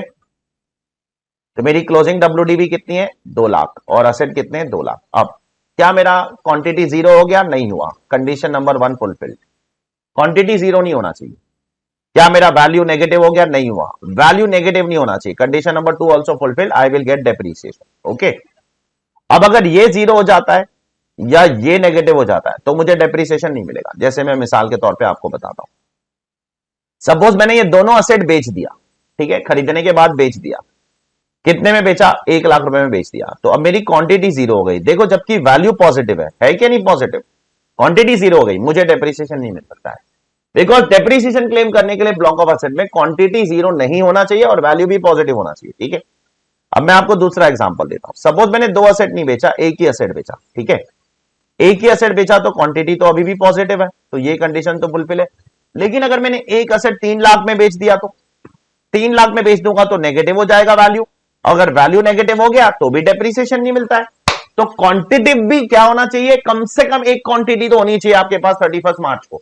ये सब आप 31 March last day of the financial year count करोगे अपने एग्जांपल में 31 मार्च 2023 को, क्योंकि हमारे लिए फाइनेंशियल ईयर 22-23 एप्लीकेबल है। तो 31 मार्च 2023 को आपको चेक करना है क्वांटिटी में कम से कम एक असेट होना चाहिए और वैल्यू में पॉजिटिव होना चाहिए, नेगेटिव नहीं होना चाहिए। तो ये बोलना चाह रहा है ये पर्टिकुलर पॉइंट, ओके, कि आपका जो क्वांटिटी कॉलम है that block must not cease to exist, block खत्म नहीं हो जाना चाहिए। ब्लॉक खत्म कब होगा, ब्लॉक जीरो हो जाएगा, तो ब्लॉक खत्म नहीं हो जाना चाहिए, कम से कम एक असेट उसके अंदर होना चाहिए, साथ साथ में ब्लॉक पॉजिटिव होना चाहिए, तब जाकर आपको क्या मिलेगा, डेप्रीसिएशन मिलेगा। ये दोनों कंडीशन फुलफिल करना है, बीच में एंड है, एंड मतलब प्लस, प्लस मतलब दोनों फुलफिल करना होगा, ठीक है। तो छोटे छोटे इश्यूज हैं, लेकिन ये छोटे छोटे इश्यूज एग्जाम में मैटर करते हैं, ठीक है। Next, is it mandatory to claim depreciation? Yes, it is mandatory to claim depreciation, it is not optional, optional नहीं है, ये मैंडेटरी है। गवर्नमेंट ने आपको बोला है ये मैंडेटरी है, नहीं तो बहुत सारे लोग क्या बोलते हैं मुझे पता है, मुझे डेप्रीसिएशन नहीं चाहिए। क्यों नहीं चाहिए भाई, क्यों नहीं चाहिए, रीजन तो बता दो हमको, क्यों नहीं चाहिए, एक कोई कारण तो होना चाहिए डेप्रीसिएशन नहीं क्लेम करने का। मैं आपको बताता हूं कि एक इंसान डेप्रीसिएशन क्यों नहीं क्लेम करेगा, क्योंकि डेप्रीसिएशन क्लेम करने के जितने फायदे हैं ना उससे ज्यादा नुकसान है। मैं बताता हूं क्या फायदा, क्या है कि आपको डेप्रीसिएशन मिल रहा है, अब नुकसान क्या है सुनो, गिन के बैठ के गिनो। अगर आप डेप्रीसिएशन क्लेम कर लोगे मतलब असेट को ब्लॉक में घुसेड़ दोगे, असेट ब्लॉक का पार्ट बन जाएगा। फिर उसके बाद जब आप असेट बेचोगे ना तो उसका ब्लॉक का गेन जो होता है वो हमेशा शॉर्ट टर्म होता है, याद करो, सीए इंटर में पढ़ा होगा या सीए फाइनल में अगर पहले पढ़े हो तो। असेट अगर ब्लॉक में चला जाएगा, डेप्रीसिएशन क्लेम करने के लिए ब्लॉक में डालना पड़ेगा। एक बार ब्लॉक में चला गया, हमेशा उसका जो कैपिटल गेन्स होगा जब भी बेचोगे short term capital gains higher rate पे टैक्स होता है, नुकसान नंबर 1। नुकसान नंबर 2, असेट ब्लॉक में चला जाएगा ना उस पे आपको इंडेक्सेशन नहीं मिलेगा, इंडेक्सेशन अलाउड नहीं है ब्लॉक ऑफ असेट, नुकसान नंबर 2। तो बहुत से लोग बोलते हैं अरे यार ये एक फायदा लेने के लिए दो नुकसान कौन उठाएगा, मुझे डेप्रीसिएशन नहीं चाहिए। नहीं चाहिए का सवाल ही नहीं उठता है, it is mandatory to claim depreciation. आपके पास कोई ऑप्शन है ही नहीं, लेना ही पड़ेगा। डेप्रीसिएशन लेना मैंडेटरी है, ऑप्शनल नहीं है भाई, सबको लेना है। जो भी बिजनेस कर रहा है वो हर बिजनेसमैन क्या करेगा, डेप्रीसिएशन क्लेम करेगा अगर एसेट बिजनेस में यूज कर रहा है तो। अगर एसेट बैलेंस शीट में दिख गया इसका मतलब आप बिजनेस के लिए यूज कर रहे हो, और अगर बिजनेस के लिए यूज कर रहे हो तो उस पर आपको डेप्रीसिएशन क्लेम करना ही पड़ेगा, मैंडेटरी ऑप्शनल नहीं है, ये चीज दिमाग में रखना, ठीक है ना। अगले डिस्कशन पे मैं फिलहाल अभी नहीं जा रहा हूं, ये मैं होल्ड पे रख रहा हूं, व्हाट इज डब्ल्यूडीवी एक्सेट्रा, इसको हम लोग अगले लेक्चर में उठाएंगे, अभी वो लिंक में बैठ रहा नहीं है। अगला डिस्कशन जो मैं अभी उठा रहा हूं आज के लिए, आज के सेशन का आखिरी डिस्कशन, वो है इंट्रोडक्टरी लेक्चर है, बहुत ज्यादा लंबा भी नहीं करना चाहता हूं मैं उसको, वो एडिशनल डेप्रीसिएशन के बारे में बात करेंगे। तो मैं एडिशनल डेप्रीसिएशन के बारे में आपको इनसाइड आउट स्टार्ट से लेकर एंड तक सब बता देगा। सबसे पहले एडिशनल डेप्रीसिएशन क्या है, ये एक्स्ट्रा डेप्रीसिएशन गवर्नमेंट आपको दे रही है 20%, ठीक है, 20% आपको गवर्नमेंट एक्स्ट्रा दे रही है। अब किसको दे रही है, ये या तो मैन्युफैक्चरर को जो मैन्युफैक्चरिंग बिजनेस में है, या तो जो पावर जनरेशन या पावर ट्रांसमिशन या पावर डिस्ट्रीब्यूशन के बिजनेस। तो मेनली मैन्युफैक्चरर और पावर वालों के लिए जो पावर जनरेट करते हैं या ट्रांसमिशन करते हैं, उनको गवर्नमेंट बोलती है कि अगर आप लोग, नेचर ऑफ बिजनेस क्या है, मैन्युफैक्चरर या पावर जनरेशन या पावर डिस्ट्रीब्यूशन ट्रांसमिशन, ये नेचर ऑफ बिजनेस है। अब इनको करना क्या है, इनको नई प्लांट एंड मशीनरी, नई न्यू प्लांट, सेकेंड हैंड नहीं चलेगी, न्यू प्लांट एंड मशीनरी खरीद के यूज करना है। अगर ये लोग न्यू प्लांट एंड मशीनरी खरीद के यूज करेंगे तो इनको जो नॉर्मल डेप्रीसिएशन मिलता है वो तो मिलेगा ही। नॉर्मल डेप्रीसिएशन क्या है, 15% है कुछ केसेस में, कुछ केसेस में 40% भी, अलग अलग रेट है ना प्लांट एंड मशीनरी, वो तो मिलेगा ही। जैसे विंड मिल में 40 भी मिलेगा प्लस 20 एक्स्ट्रा, प्लस 20 एक्स्ट्रा, और नॉर्मल प्लांट एंड मशीनरी में 15 प्लस 20 एक्स्ट्रा। और ये हर साल मिलेगा नहीं, ये सिर्फ फर्स्ट ईयर में मिलेगा, हर साल नहीं मिलेगा, ये हर साल नहीं मिलेगा, फर्स्ट ईयर में जब जिस साल में खरीदा और यूज किया उस साल में मिलेगा। हर साल आप नॉर्मल डेप्रीसिएशन लेते रहो लेकिन एडिशनल से पहले साल में मिलेगा। सर मैंने नई प्लांट एंड मशीनरी खरीदी सर और 180 दिन से कम यूज की तो आपको आधा एडिशनल डेप्रीसिएशन इस साल मिलेगा, आधा एडिशनल डेप्रीसिएशन अगले साल मिलेगा। आधा इस साल आधा अगले साल, डोंट वरी। अच्छा वैसे मिलेगा, यस। तो आधा इस साल आधा अगले साल, आधा मतलब 10% इस साल 10% अगले साल। अच्छा अगर मैंने मशीनरी खरीद के पूरा 180 दिन से ज्यादा यूज कर ली तो पूरा इस साल मिलेगा, पूरा 20% इस साल। तो नेचर ऑफ बिजनेस पहले समझिए क्या है। नेचर ऑफ बिजनेस है मैन्युफैक्चरिंग या प्रोडक्शन, कुछ भी मैन्युफैक्चर करो, मैन्युफैक्चर ऑफ एनी आर्टिकल और थिंग, या पावर जनरेशन ऑफ बिजनेस, या पावर ट्रांसमिशन डिस्ट्रीब्यूशन।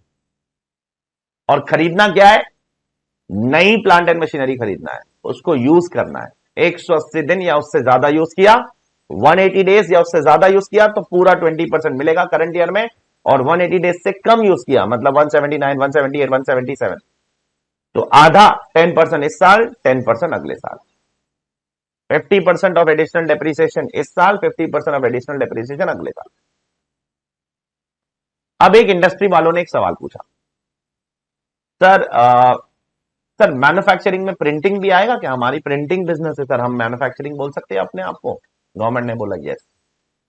अगर आप प्रिंटिंग के बिजनेस में हो या प्रिंटिंग और पब्लिशिंग दोनों करते हो, यहां पर चेक करो पॉइंट नंबर 5 में, इफ एन एसएस सीबीडीटी ने क्लैरिफाई किया, if an assessee is engage in printing business और printing and publishing both, printing कर रहा है या तो प्रिंटिंग और पब्लिशिंग दोनों कर रहा है, सिर्फ पब्लिशिंग करेगा तो नहीं मिलेगा।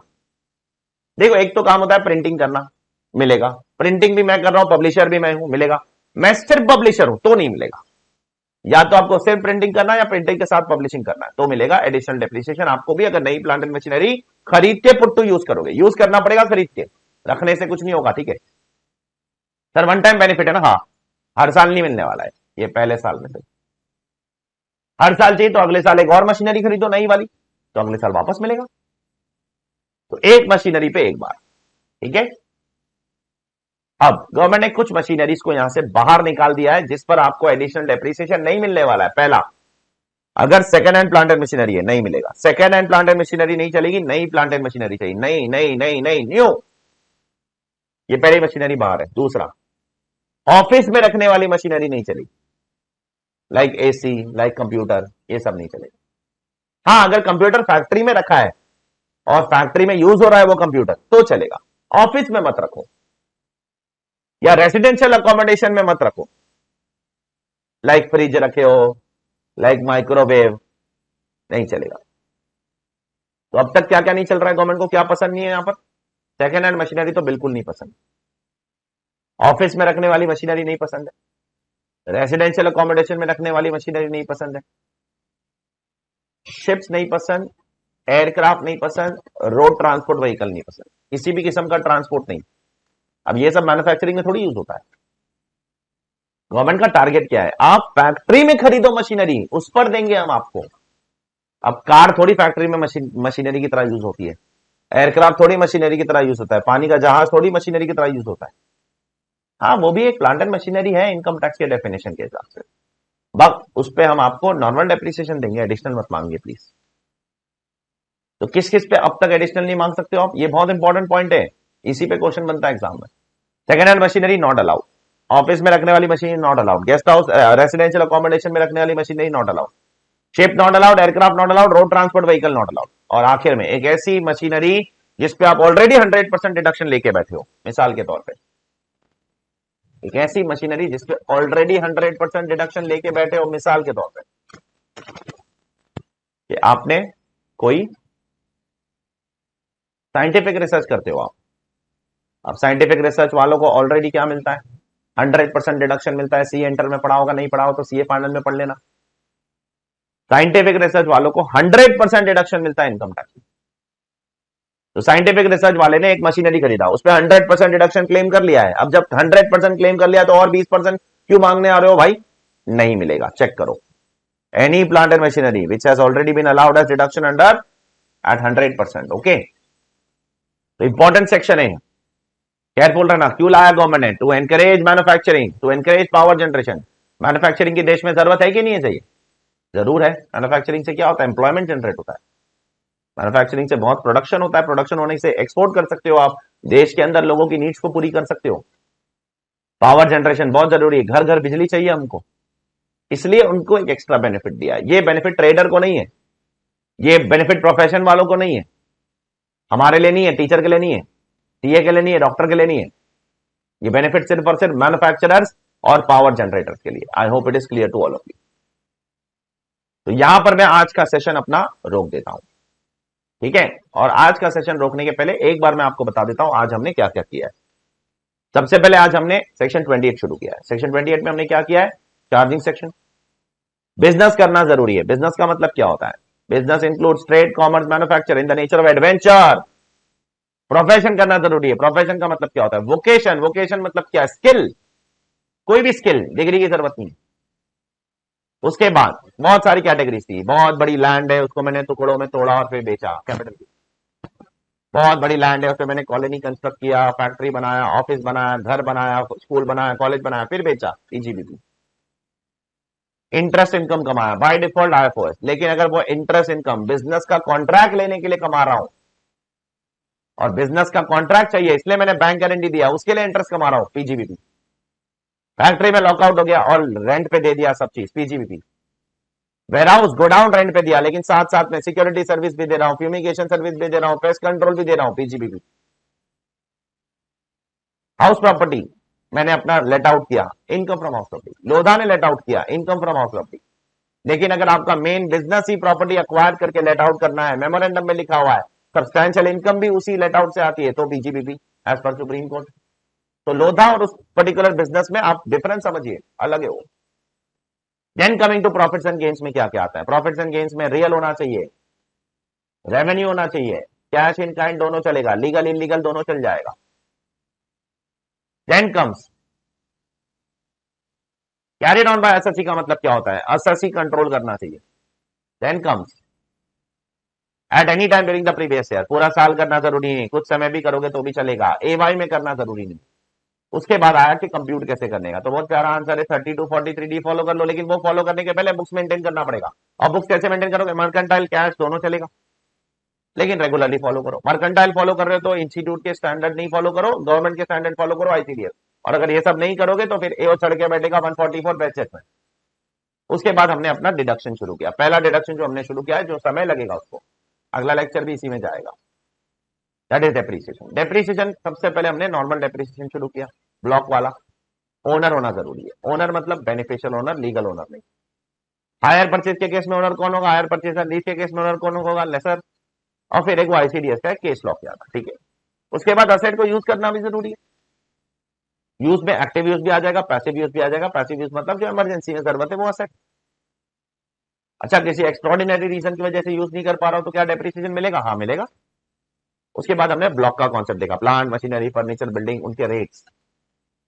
और intangible asset, intangible asset 25%, plant and machinery 15%, building and furniture 10%। उसमें अलग अलग वेराइटी है। जैसे अगर मोटर व्हीकल है, जैसे बिल्डिंग है, residential building 5%, temporary structure 40%, motor vehicle by default 15%। अगर business of running them on hire है तो 30%। अगर 23 अगस्त 2019 से लेकर 31 मार्च 2020 के बीच में खरीद के यूज किया है तो 15 बन जाएगा 30, 30 बन जाएगा 45, 30 बन जाएगा 45। उसके बाद कंप्यूटर्स पे 40% है, मोबाइल ईपीबीएक्स पे 50% है, 15% है। और उसके बाद में professional books, wind mills, aircraft, और फिर बाद में पॉल्यूशन कंट्रोल इक्विपमेंट 40%, शिप्स पे 20%। और उसके बाद डेप्रिसिएशन हाफ भी होगा। कब? जब 180 दिन से कम यूज करते हो। कब? जिस साल में खरीदा और उसी साल में 180 दिन से कम यूज किया तो हाफ हो जाएगा, ठीक है। और अगले साल 180 दिन से कम यूज किया तो इस साल खरीदा और अगले साल 180 दिन से कम यूज कर रहा हूं तो हाफ नहीं होगा, तो फुल रहेगा। वो एक हाफ होने का क्लॉज सिर्फ करंट ईयर के लिए आपको। और फिर बाद में प्लांट का एक छोटा सा डेफिनेशन बता दिया और बता दिया कि डेप्रिसिएशन क्लेम करने के लिए ब्लॉक में दो कंडीशन फुलफिल करना चाहिए, ब्लॉक जीरो नहीं होना चाहिए और ब्लॉक पॉजिटिव होना चाहिए, ठीक है। और लास्ट बट नॉट लीस्ट जो आपके सामने, ठीक है। तो इस तरीके से हम लोग चीजें पढ़ेंगे और इस तरीके से पूरे सिलेबस को हम लोग करने वाले हैं, ठीक है, इतनी बारीकी से। Don't worry about it. तो ध्यान रखो सब लोग अपना, take care all of you. मैं उम्मीद करता हूँ आप सब लोग बहुत एंजॉय कर रहे हो। एंजॉय कर रहे हो तो अपना रिस्पॉन्स जरूर मुझे बताना मेरे व्हाट्सएप नंबर पे मैसेज करके, ठीक है। और पहले कुछ लेक्चर्स में यूट्यूब पे भी डालने वाला, तो नीचे भी कमेंट करके आप अपना रिस्पॉन्स बताई सकते हो। तो take care all of you, ध्यान रखो सब लोग।